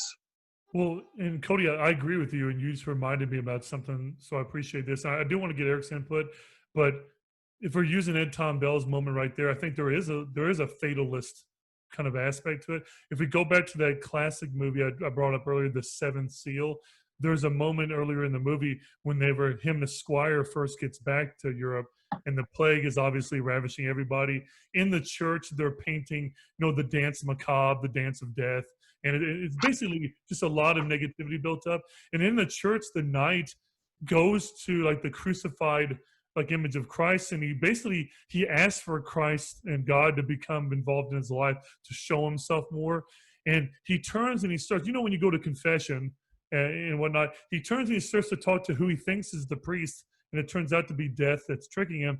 But more importantly, he says to Death, or the priest, that he says basically what you said about Ed Tom Bell's character, where he says, he looks for God, he wants God to make himself more obvious, but God's never really come into his life. And I'm paraphrasing here, but this is the same kind of theme that Ed Tom Bell's character is saying. But he does say in a very fatalist view that if it turns out that all this is for naught, and that God really isn't there, and the plague, things like the plague and how bad the Crusades were, and that he just came from, that was involved on, if all of this is for naught, then what really is life? Like, this is a very terrible, miserable life to live or to lead through, and that in itself is fatalism. So that, Cody, I appreciate you bringing up your argument. That reminded me a tie into the movie. That reminds me of another symbolic reference in this movie. Did you notice the movie Carla Jean was watching at the very beginning? I was going to bring that up if either one of you knew what that was. It had to that be that was Flight to Tangier, which is a movie from which is a black and white movie from the 1950s, which has more or less the same plot as No Country for Old Men. So what happens is this plane crashes, and the pilot and the passengers all bail out, and they're hunting for a $3 million letter of credit, and they each have their own reasons for wanting it. But one by one, things happen to them, and all that's predetermined. Cody, I'm glad you looked that up, because like I said, I tried to remind myself in my notes to look up what that movie was. I want to bring up a movie that I'm pretty sure I remember whenever we were younger. Eric had disagreed with me on this part, and looking back, I mean, he's more than likely right on this, but a movie with a similar plot, I'm going to bring up a 1998 movie that I know Eric knows, and that's a movie called A Simple Plan. So Bill Paxton and Billy Bob Thornton in it. But again, it was if I remember correctly, Eric, it was like a plane crash and they found money. They chose to like take it, but then a whole bunch of really negative consequences happen and they get pulled into it. There's a really badass shotgun scene that you remember, I'm sure, in the kitchen, that movie. But I know that it has a similar like storyline of like, here's some kind of like normal kind of people that by choice they get themselves involved in something that was much bigger than that they could really handle. And that's a movie I really need to go back and watch again. I recommend watching it someday, Cody. It's an interesting movie. I don't know if I can remember, Eric, if it was a good movie or not, Oh, but it's good. I remember. It's good. Yeah, it's just, I remember we were only in like 8th grade when it came out. I remember liking it, but that's a movie I want to go back now and watch. I think I'm going to watch that this week, just to compare some of the themes into it. And again, that's kind of cool that you brought that up. Just to go over to Eric, I know that again, neither one of you had that background on philosophy, and neither do I. I mean, just kind of really, I'm trying to learn more about philosophy by bringing it into these movies. But going back to fatalism and what Cody brought up about Ed Tom Bell's statement, what I said about the movie The Seventh Seal, just kind of looking at the whole movie as a scope. If we look at Ed Tom Bell's character and what he says at the end, Cody, I think that we could say that it is more of a story that is fatalist. But I don't know if we could say that about the whole movie as a scope. Erica, as far as, is this movie more about we have free will to make our own decisions, but those decisions have consequences to them? Or is this a movie more about no matter what we think we're deciding, it's already been decided in a way, and it's already fatalist of a way to look at that? Well, I hate the idea of fatalism. I'm not gonna lie. Yeah, I don't blame it. I don't think I any of would us not, here like it. But I would never have been a good philosophy teacher or student for that matter, because I just like a lot of these things, I'm just like, you can argue everything's inevitable. Like that gets into like time travel, to bring it back to Terminator, like, well, everything is all going to happen anyway. So what's the point of trying and everything? But I do like to apply it in this film to Ed Tom at the end. You wanted to focus on Louella a bit, and I don't want to at all. I honestly, when I watch this movie, the last like 10 minutes are my main focus. Him talking to, by the way, is his uncle. I used to think it was his cousin as well. It's his uncle. His cousin. And that conversation, and then him talking about his dream at the end.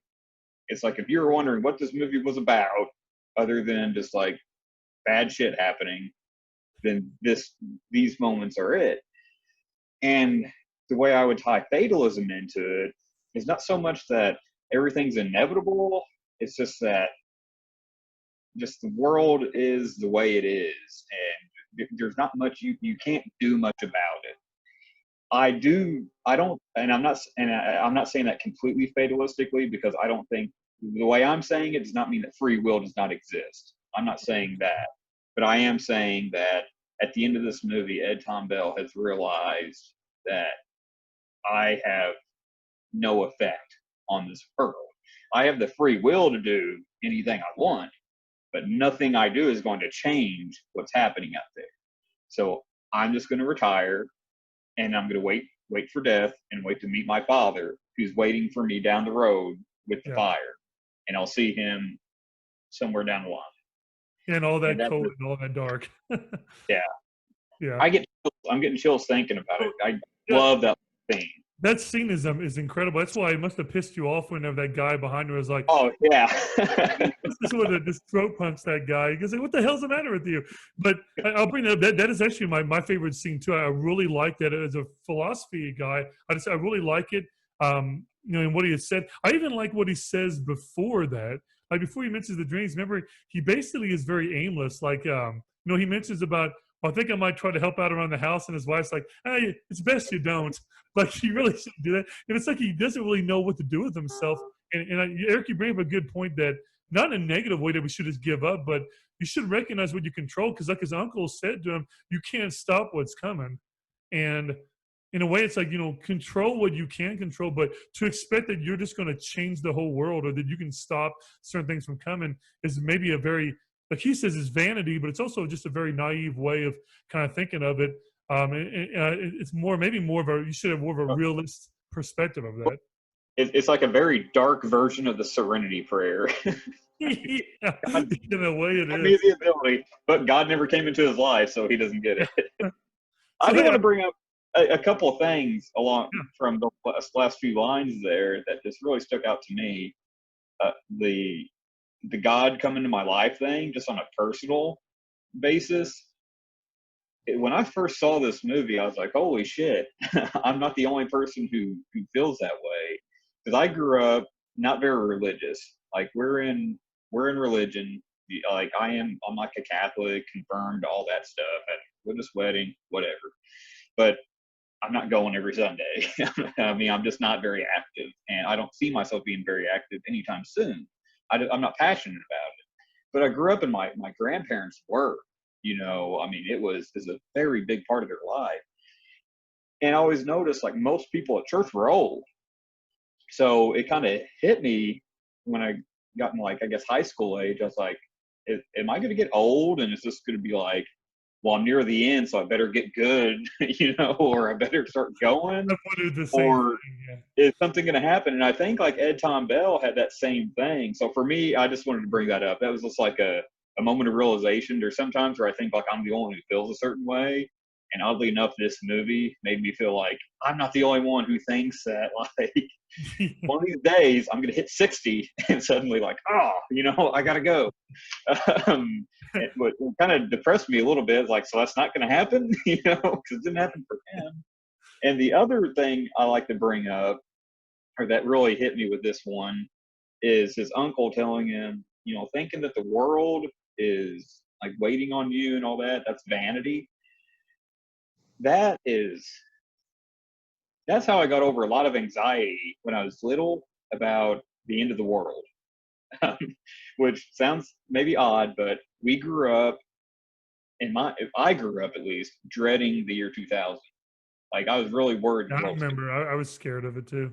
not a Y2K thing. I wasn't worried about the No, computer, the banks. I was worried that like a comet was going to hit us or something. I thought we were going to all die, and that was a fear I had for a while. And finally, something just like occurred to me, and it was that vanity line. And it wasn't this movie that made me realize it. I realized it earlier on, but then that line, I'm like, yes, and I use it now today for other things. Why do we think that we're so special that the world's going to end while we're here? What makes this generation so special? And spoiler for my article I'll post tomorrow is we don't deserve the apocalypse. Okay, so we're why should it happen for us? And I think that about a lot of things, where not to get too political, but with people, because here's the new debate. Whenever the vaccine does happen, you're going to have people claiming that there's microchips or something, and they're going to use it to monitor us and watch us and all this other stuff. And my argument to that is, why would anyone want to watch what I do? Or why would anybody want to watch any of the dildos I work with? Who cares what they're up to? Yeah.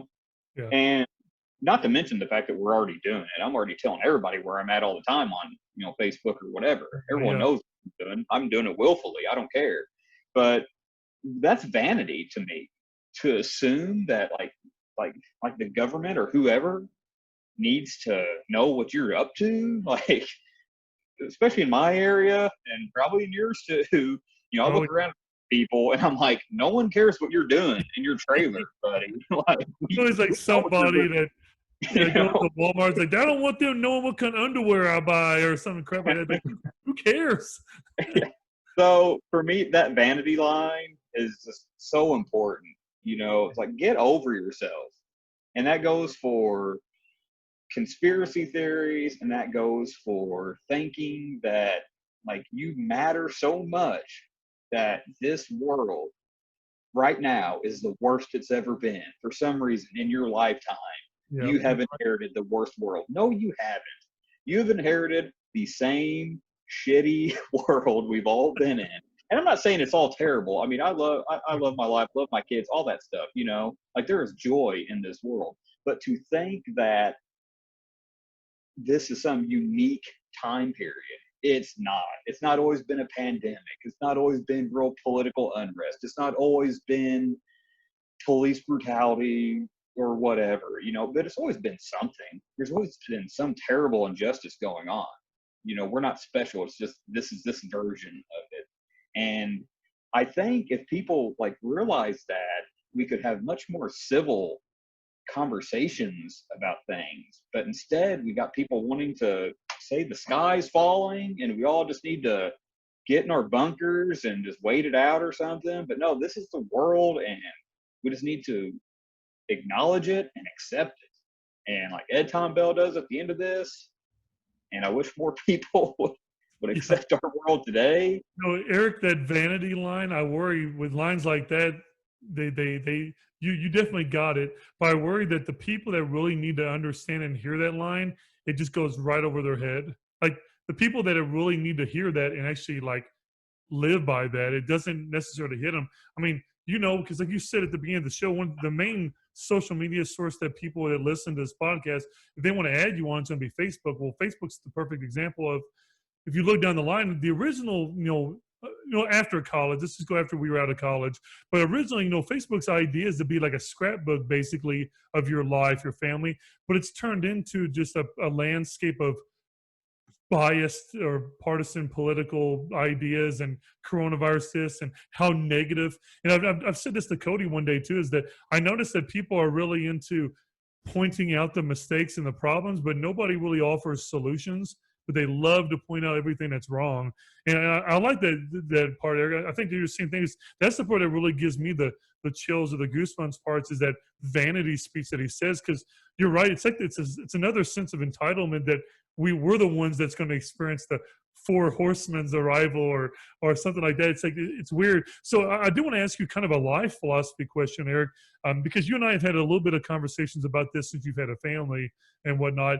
And that is the best way to do it is, do people need to become more utilitarian again, in a way that not necessarily like in a country, but maybe more about your small community, or at the least your family, like rather than worry so much about how the world is trying to tear itself apart or whatnot like that.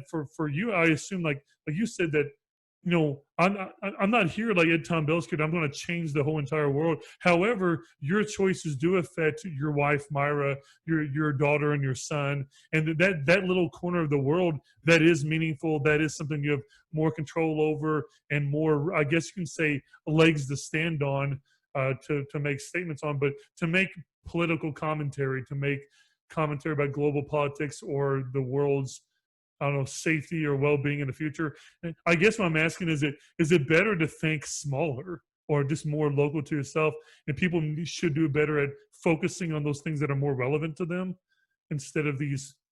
Well, I'm certainly not going to give anybody any advice because I just don't believe in it anymore. Yeah. But this is the kind of thing I did talk about when I was a teacher, like where do we stand in all this and what can we do and things along those lines. And for myself, like you're friends with me on Facebook. Like I don't post anything political, but I have passionate feelings on one side of this. And I'm done with it, because this goes back to when I taught English and taught writing, I always had them write an argumentative essay. And I say, you're not going to convince anyone of your side by insulting them. And all I see is anyone who disagrees with somebody, they start with the insult and then they try to like make a point or something. I'm just like, you lost me. And that goes for both sides. It really does. And I look at some of my friends who get on there who I agree with, and they get in these battles. And I'm just like, what are you doing? Why are you doing this? What is going to happen as a result of this?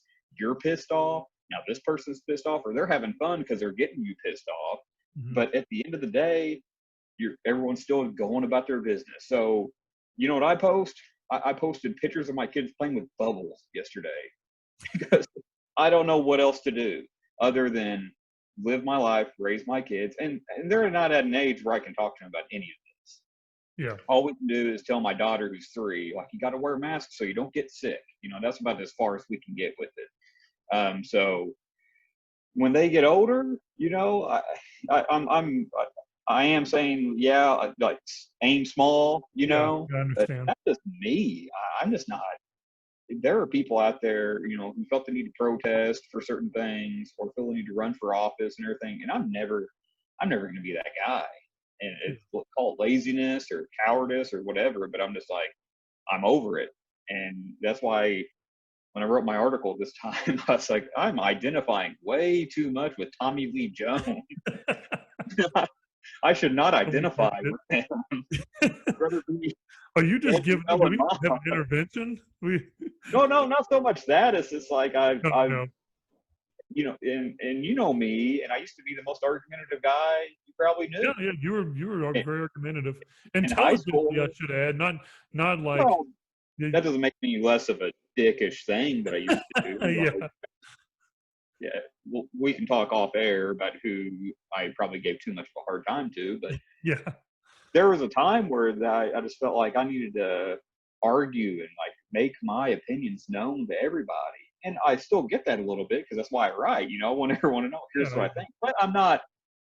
A couple hundred people might read an article I write if I'm lucky. I'm very small scale, like to live in my corner, and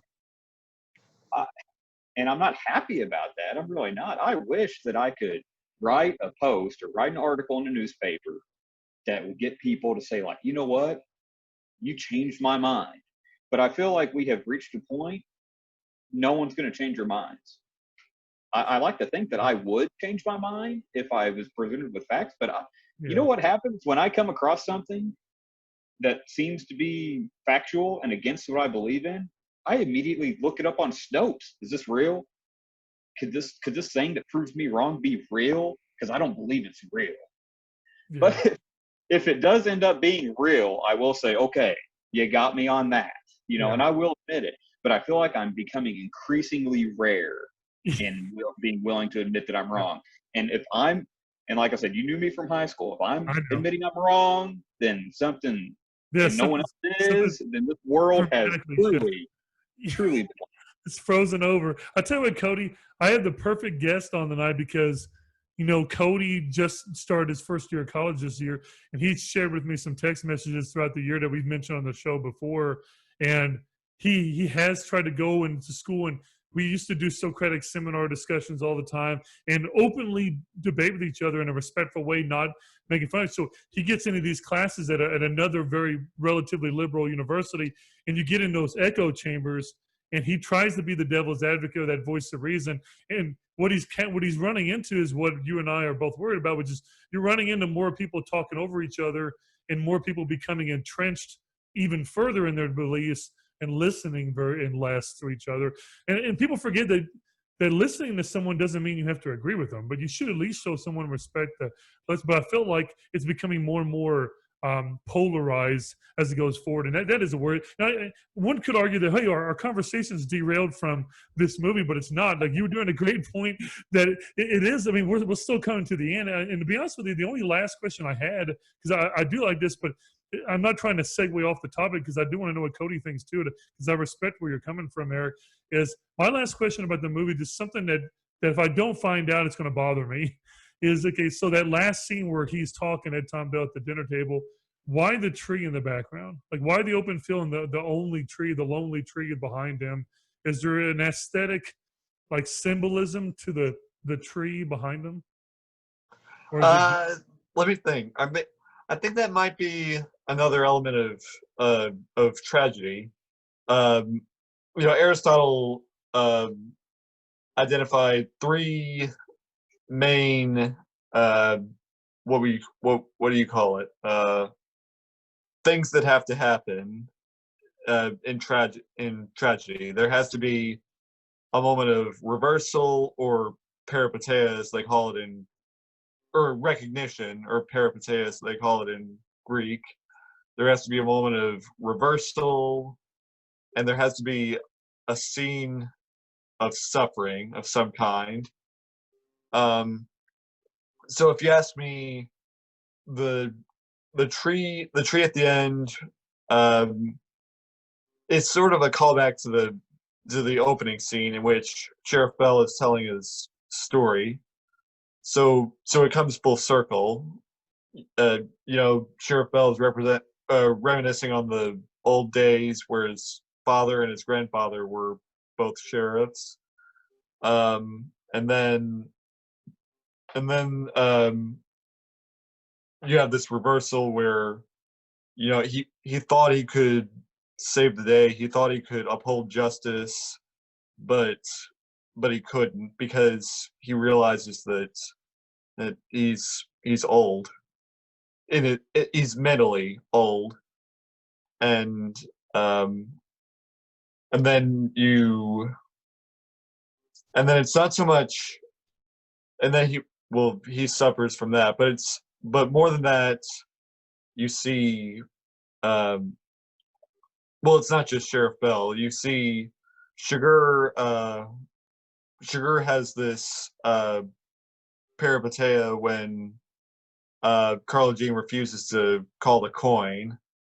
Then there's this reversal where the car crashes into him, and he suffers from that, and he walks onto the screen like a hero would, by the way, in a classic Western film. So, but in this neo-Western film, their justice isn't so clear, and that's what Sugar's getting at all along. So, but going back to the tree at the end, so that you know, you often see characters in stories, you know, sit under a tree, you know, talk, and just have this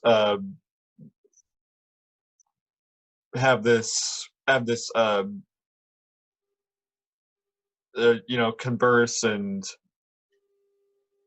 that kind of thing. But it seems to me that that's a callback to the opening scene. Mm-hmm. That's what I was thinking too when you were answering it too. Maybe it is kind of a tie back into that particular part too. Okay, so before we doing our last segment, I just want to say that I appreciate having both of you for the conversation over No Country for Old Men. As Eric and I discussed earlier before the podcast started, it's looking like our movie of the month for August is going to be A Clockwork Orange. It's our first of our Stanley Kubrick films. Very dark film. It's going to be another one of those conversations that I might have to make the YouTube video 18 or older before I end up putting it on there, because there's going to be a lot of things that we'll mention, and probably even just the sound bites that I put on the podcast alone will be we needing to have that requirement on there. But nonetheless, we're going to go to our next segment, our last one. So after this little bit of a break, we're going to do the thoughtful 3 questions to do a little philosophy just to wrap up the show. So we'll be right back.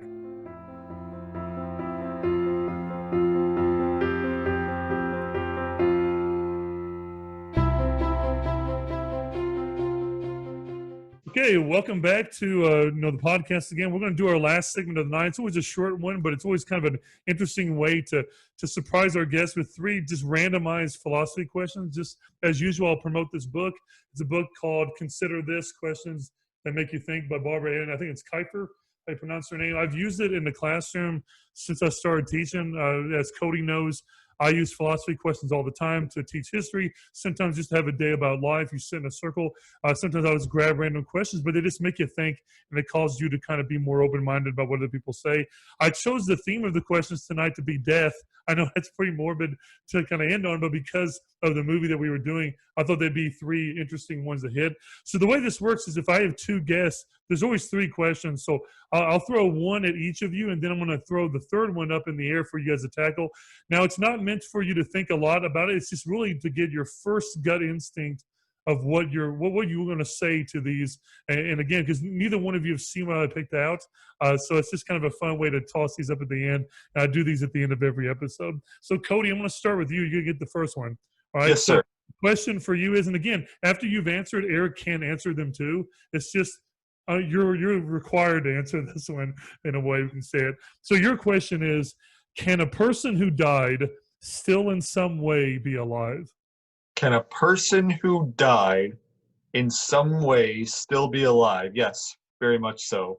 Throughout this episode, I discussed Aristotle and his ideas about tragedy. So in that sense, Aristotle still lives on, and his ideas. live on inside all our minds. But it's not just for him, it's for everyone in some way, everyone who we hold dear to us, and everyone who made a lasting contribution to society and the betterment of the individual. Cool. Eric, you want to add anything to that or disregard it? No, I mean, I agree. And honestly, when I think about my legacy at times, I'm like, well, I got That's a bunch of vanity. students. Hey, I'm guilty. But I have a bunch of students who maybe will remember me once I'm dead. But I've got a bunch of articles on the internet that I think as long as I have something paid for, they'll stay up there. I don't know how long that lasts. Once your stuff gets unpaid, it's gone. They say the internet's forever, but there is a limit. And then, of course, my kids and everything. So, yeah, living on the memories and stuff. I go to a movie where Cody knows because he had to watch it in class, but I brought it up to Eric twice, and Eric knows I like this movie, even though it's not his style. But I think of the movie A Ghost Story, and I think of the scene where the drunk guy at the house party goes on that big soliloquy about existence and how basically trying to live is like digging a fence post with your fingers. And he basically says that I would say yes to this question, but all the way up until you always heard that cliche of the last time someone utters your name is the last time you exist. So if we think of, like, I don't know, Eric, like your kids have kids and then they have kids. Let's say we get 6, 7, or 8 generations down the road. If something happens where there is no longer any type of documentation that Eric Harris, at least not the Columbine Eric Harris from Cannelton, Indiana, actually exists anymore, does that mean that Eric Harris no longer lives on? Because there's no way for someone through memory or through writing of anything tangible to remember you as an individual. And we can even look at statue building and all that kind of stuff. And Cody mentioned like the Greek tragedy things too. Is it fair to say the last time anyone ever utters your name, is that the last time that you're really alive? Or is that still really not really fair to say? Is that a reference to Coco? What was that? Sorry, I didn't catch that. Is that a reference to Coco? Oh, Coco? Not intentionally. Have you ever seen Coco, Robbie? No. Have you ever seen that the Pixar movie Coco? No. It is. Dude, oh my God. I don't have kids, so. Yeah, well, I didn't watch it until I had kids either, and then I'm just like a sobbing mess watching it because it makes it worse if you. Pretty powerful. Oh my dude, it's like my daughter is like, "What's wrong, Daddy?" And I'm just like, "It's okay, I'm watching the movie." Trying to pat you on the back. Fucking Pixar, man. I don't know what those people are doing. Well, hey, I've been told a couple of times those kind of movies I should do philosophy episodes on them. It's totally good. I prefer the more simple children's movies myself these days. They're getting real deep. No. But no, I mean, getting into what you're saying, like that's something. I mean, I feel stupid saying it, like as a factory worker in the aluminum industry, but I seriously do think at times, like especially on night shift, I call them 4 a.m. thoughts. And I'm just like, because I work in the warehouse at my job, and I'm just like by myself, especially on night shift. And, you just kind of get in a groove, and I'm just like, what am I doing right now? And like, what does it all mean? What matters and everything?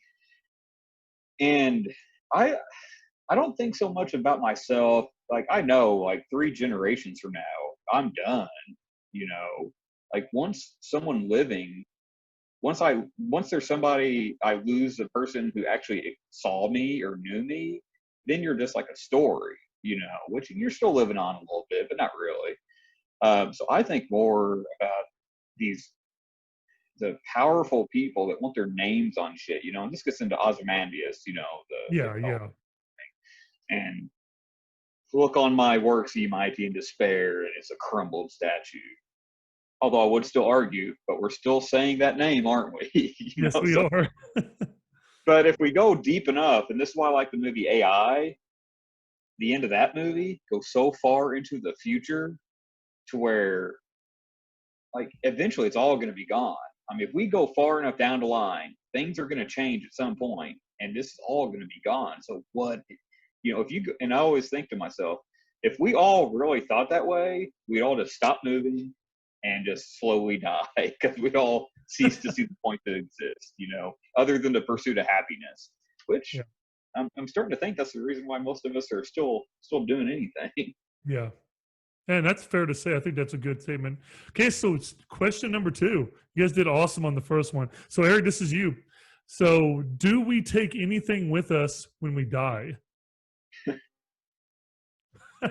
I know this is speculating because you haven't died before. So I know that we're just kind of, I guess we're doing the best at assuming as we can. So, I mean, this is an afterlife question. I'm going to take it that way. I like the ancient Egyptians, since we referenced them earlier. I definitely like their idea where you just throw it all in the casket and, you get to take it with you, but I don't buy that for a second.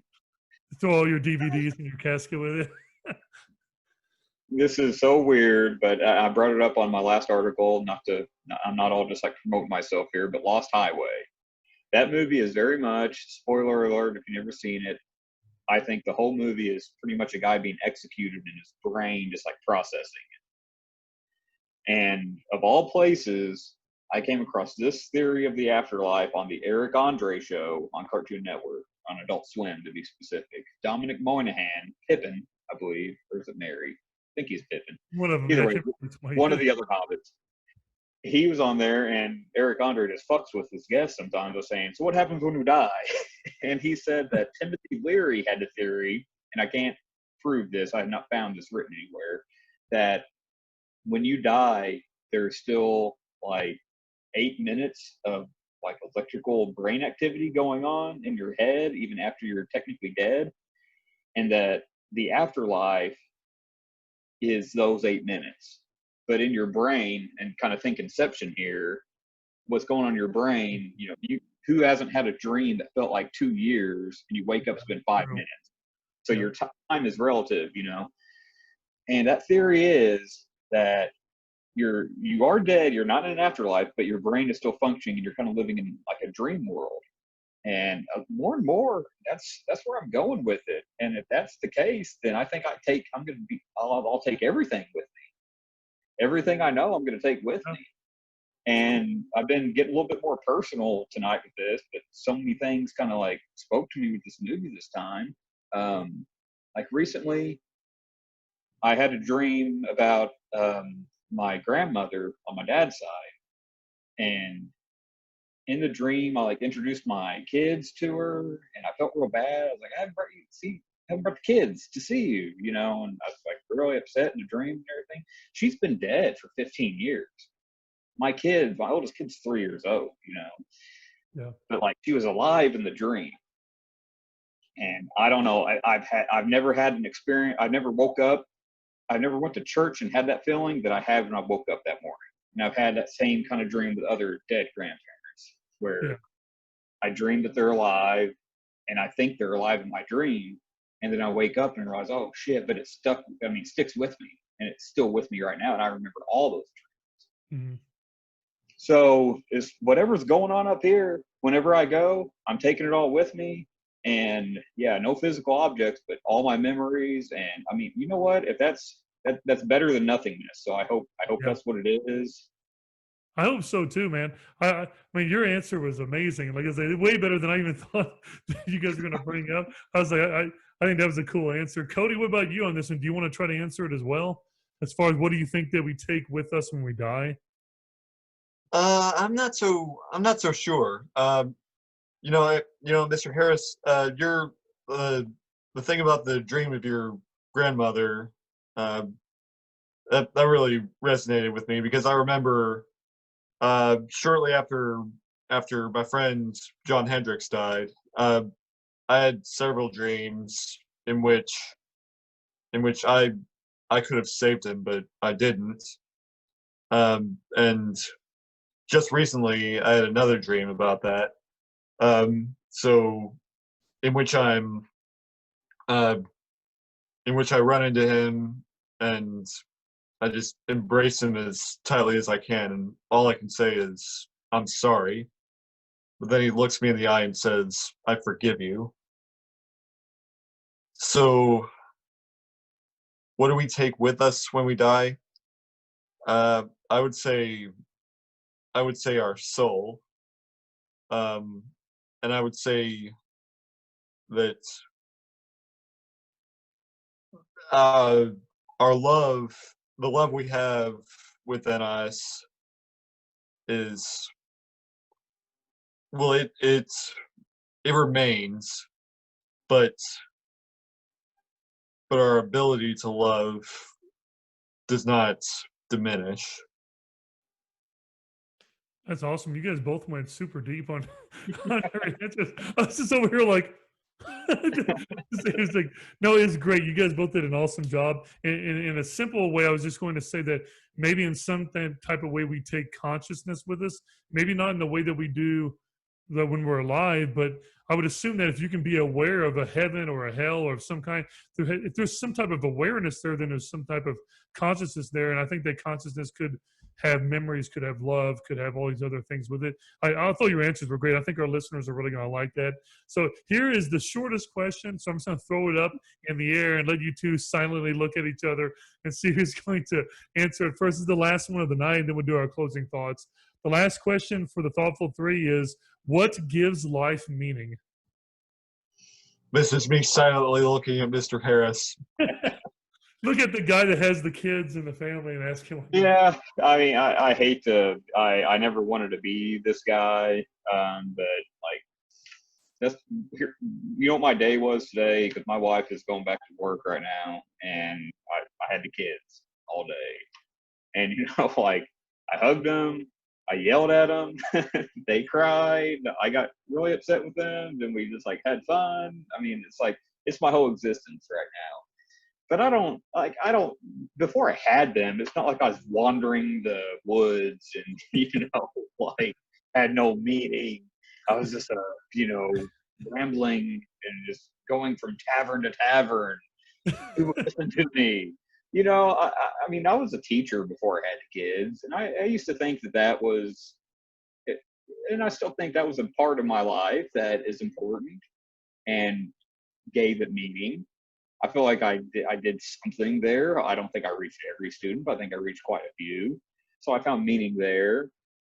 And it was very soon after that I quit there that I was like, we're starting to have kids and everything. So I do feel like the kids kind of took the place of the teaching, because I'm not going to lie, I can't find a whole lot of meaning in loading semis with aluminum. That's just I'm part of the capitalist machine, which fine. I wholly embrace that. That's why I quit and took that job. I wanted more money to live more comfortably and be able to have a family. This kind of stuff, honestly, I feel like gives meaning to it. Like this. Mm-hmm. And we're not breaking records, with how many people are going to listen to this. And certainly I'm lucky to get 100 or so people to read an article I write, but I still do it. And I've been doing it for over a decade. And you'd think by now, well, God, are you making any money? No. Do you have a big fan base?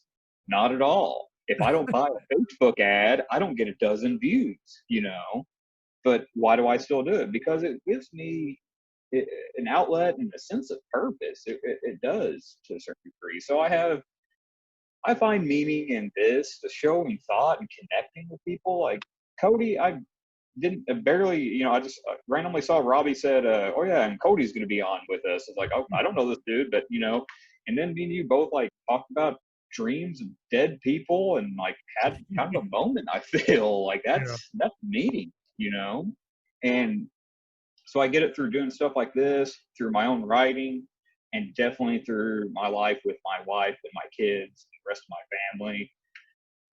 And I mean, you find meaning where it is, and am I gonna be talked about beyond my life? I don't think so, not in a grand sense. And I've made my peace with that long ago, I think that's something that's powerful, Eric, is when you said, and kind of going back to the Ed Tom Bell conclusion there, is just making your peace with it. Like, you don't have to live your life at home. Like, you have to change this entire world or be this kind of superhero character or some, or just keep it, make it smaller, to be famous. Some people want to be famous, and it's really not about that. Erica, I have one follow-up question before I ask Cody the same one as you. Something that you said to me many years ago.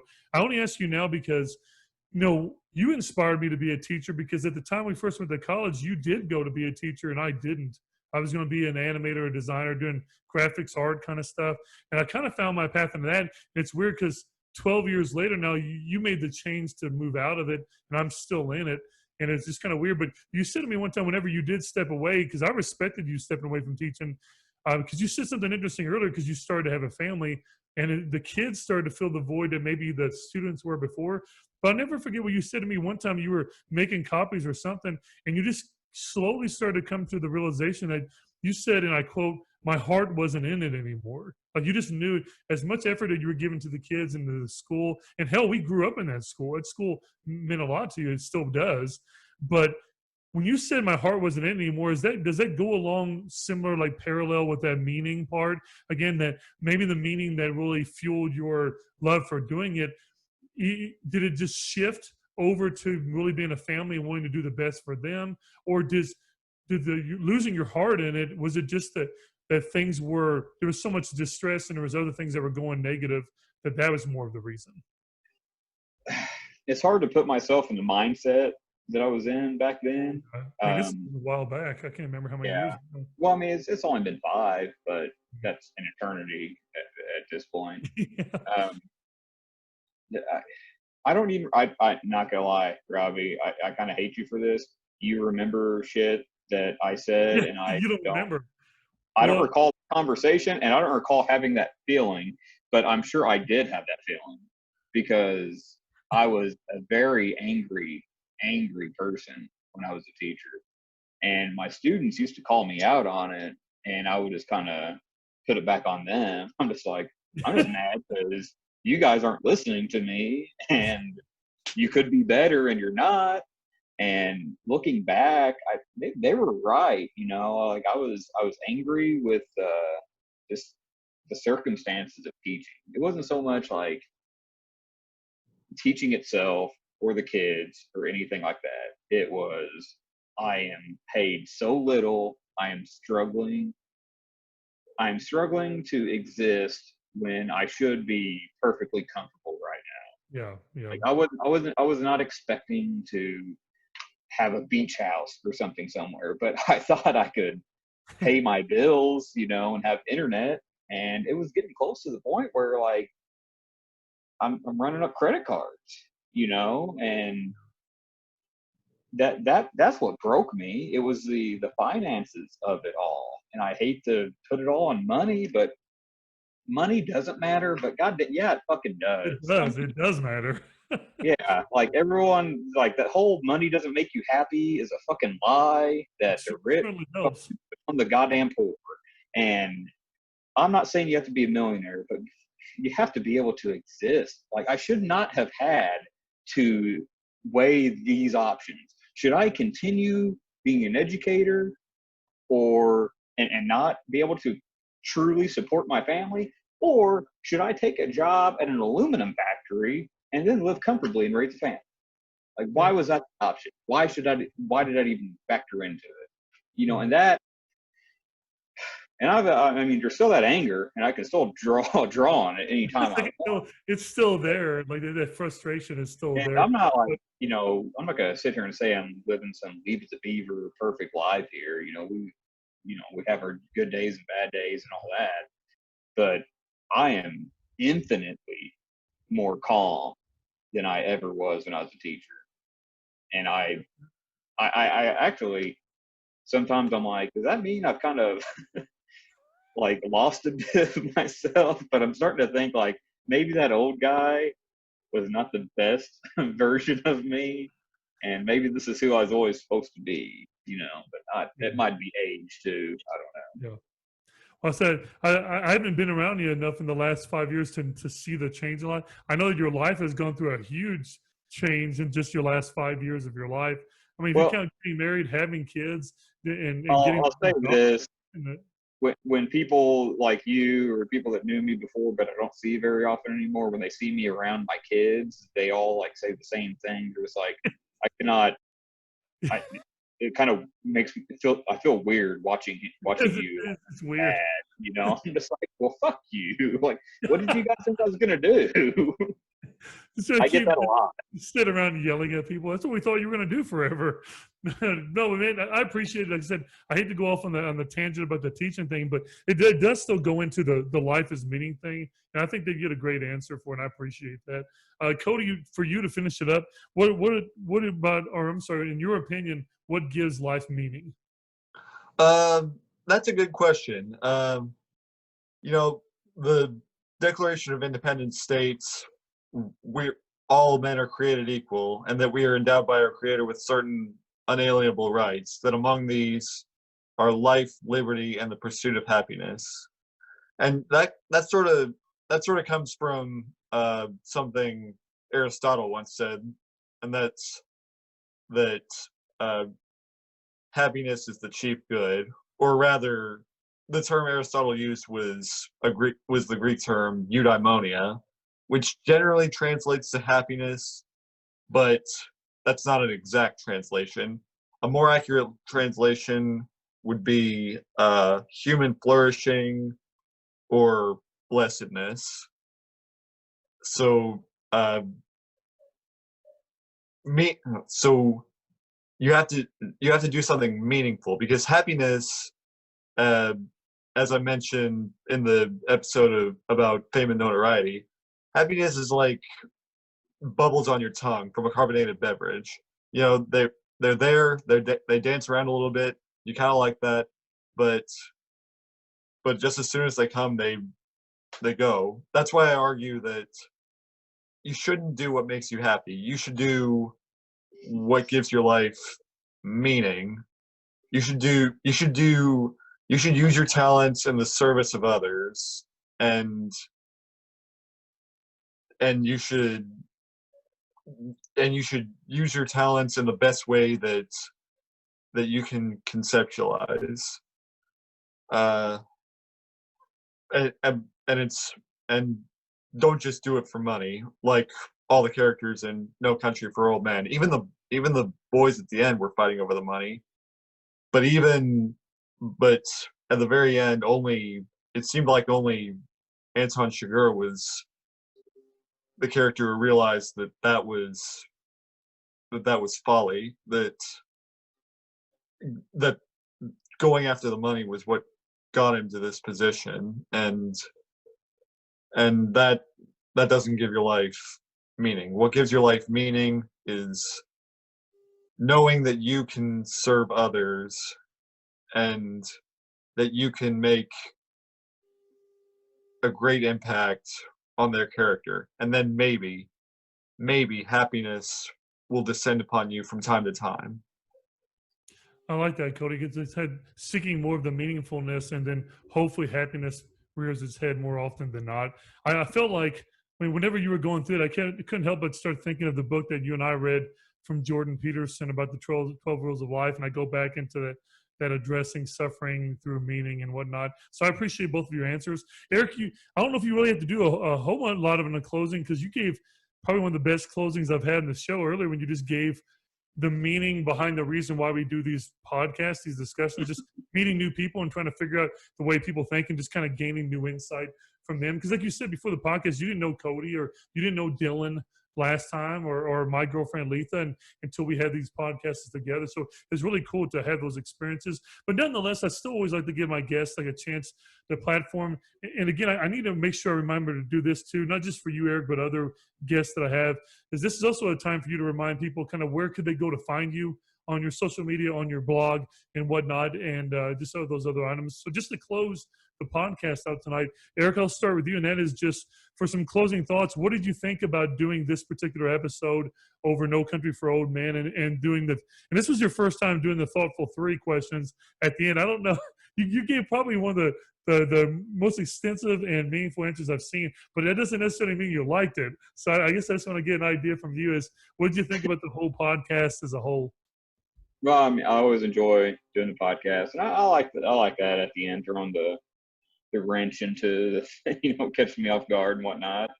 As far as like where to find me, I already went all through that. So if you're listening earlier, you know that. But I did want to throw one thing back at you. Um, I felt like I was got a little bit personal. Felt Cody did as well. I couldn't help like knowing I was going to do this podcast, watching this movie, and Ed Tom's dream at the end. I couldn't help but think about you when he's talking about his father, because my father's still with me, so I only have grandparents to go with. I just want to know like what was your. I know you're not older than your dad yet, and I mean I hope you do get to be like Ed Tom. I hope you get to be much older than he ever was. But I just want to know, it's like, what was your response to that No, that's moment? a great question, because I don't know if it's because I was nerding out in the time, because I was just so busy looking at Cormac McCarthy's like passage on that same quote that he was doing to him. But I was going through and looking at it. But now that you bring it up, I didn't even really think about it in the moment about relation to my own father. I don't think I've mentioned on the podcast before, but like Eric, I mean, you grew up knowing my dad really well too. So my dad died at 59 years old, and much like Ed Thomas Bell's, like his character in the movie, like if I grow to be 70 something years old, I could be 20 years older than my father was whenever he died. And and you're right. It's weird because when you bring that up, it's like, if I look at it in that way, and I look at death as a way that I'm going to meet my father at some point, someday, I think that's kind of an optimistic and a cool way to look at death, and as one of the I guess less morbid ways at looking at it. But it didn't bother me in like a negative way. Sometimes like I will see like, if you're asking me like if it hit me hard like in an emotional way, it's not like watching Field of Dreams or something like that, where you throw catch with your dad and you're like, shut up. Looking at each other. And then every once in a while I will see like a movie or a show. Like, I don't know if you've seen it. If there's a show that I've been meaning to text Cody about this. There's a show on Netflix, Eric. I hope you check it out someday. I'm a big Ricky Gervais fan, but he has that show called Afterlife, where his wife dies from cancer. So it's basically him trying to live his life after she's gone. And he has all these videos of her on his computer he watches every day. And, he has a good mixture of like drama and comedy together. But there's some moments in that show that, because his dad is in a nursing home and his dad's passed away and whatnot, that Letha started getting worried about me, because I started tearing up and stuff, and it started to kind of hit me kind of hard. So it's weird, because every once in a while I will see something that will like trigger that. And it's weird, because when my father died, I didn't have like a normal emotional response to it. I remember, this is going to involve you. I remember being at your parents' had like an anniversary one time. It was a big party they had. It was like a 25-year, 20-year, something like that. It might have been, I can't Around remember. when your dad died? When your dad Yeah. died? No, What it was, yeah, right after my dad died. It was around 2006. what year did your dad die? 2006. That would have been a 30 year. 30, yeah. Well, it was that I remember that night. Like, I didn't cry after my dad's death at all. And then for some reason, whenever they started playing the slideshow of your dad and your mom together, I had to walk out of the building. Like, I started like hyperventilating, and it's weird, because it's like it took an aesthetic moment like that to actually trigger what should have been triggered, 3, 4, Yeah. 6 months before. But that is not saying like anything bad in the negative. It's like that.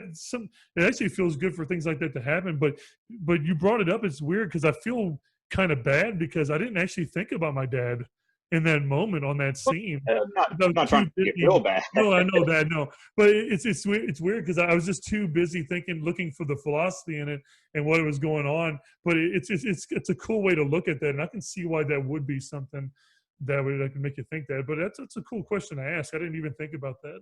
But yeah, sorry to go on that tangent, but that was like what it was. And then Cody, back over to you. I know this is episode, like I said, 7 or 8. I can't keep track of how many thousands of episodes it seems like you've been on, and you're going to be on the one tomorrow. But tomorrow night's going to have 5 or 6 people in it, whereas it's just 3 of us tonight. I'm hoping to get Eric on one of those one day, but he has a busy life as it is, so I don't know if he's ever interested in that. But Cody, I do want to give you time to just kind of say, you've been on many episodes before. Where does No Country for Old Men sit with the other topics you've done before? How does it feel to be back on the podcast? And I guess in another way, how do you feel going into your first roundtable discussion tomorrow? it feels great to be back on your podcast. I always enjoy having these meaningful discussions, and I always enjoy learning new things from you, from Mr. Harris, from all your other guests. And my big takeaway from this movie is that, you know, you hear that getting old is you hear that getting old sucks, but if you ask me, getting old is a blessing. Getting old is a blessing. Maybe not in the mental sense that Ed Tom Bell, sorry, feels throughout the movie, but being old, living a long life, sharing all these stories, that really resonates with me. And I really enjoy getting to hear those stories and share those stories, because then those people will stay truly alive. And you know, I also almost lost my dad a couple of years ago from a heart attack. So the story about your dad really hits close to the bone. And that's just one more reason not to take life for granted. That's just one more reason to be proud of getting old. And I appreciate it. I really look forward to talking about. I really look forward to sharing my stories and hearing all of your guests tomorrow night at the roundtable discussion. Yeah, I look forward to it too, Cody, because you get to be around a few more people that you haven't had a podcast with yet. So it's going to be cool to see those personalities clash. And Cody, I appreciate you because you're one of the few students that I have that really bought into the philosophy thing. And when I do episodes, I always know that you're going to do your homework too and bring something in or multiple things that I didn't even think to look up myself. So you're only helping me build my own knowledge, because I don't want to go back to school and do more college again. So I'm just trying to learn more about these things independently. So I appreciate that. I also appreciate what you shared about your personal life and what you shared about on those questions we did earlier, like I said to Eric, and the story you shared about John. Of course, that hits really close to home to me because that was one of your good friends and that was one of my students. And when you have a situation like a suicide, it's never easy. You know, I've seen 6 students of mine die in 11 years of my career. And like I said, it always gets more difficult every time. And it gets even more increasingly difficult when it's something that involves something like a suicide with it. So I appreciate you being willing to share even just those dreams that you had before, because you never know whenever these things, for our listeners, like Eric said, I may only get 10 to 20 people listen to an episode, but that's still, even if it's one person, that's still one person that might hear what Eric said or you said, Cody, and get something, a new perspective from it. And that means something, that they invested their time, 2 hours of their life into listening to 3 nobodies talk about things that are going on. So it's really cool to have that on there. So other than that, hey, I'm going to end this thing up. It's been a good long episode again, but it's meaningful. And as always, to our listeners, keep your eyes and your mind open and stay contagious. Have a wonderful night.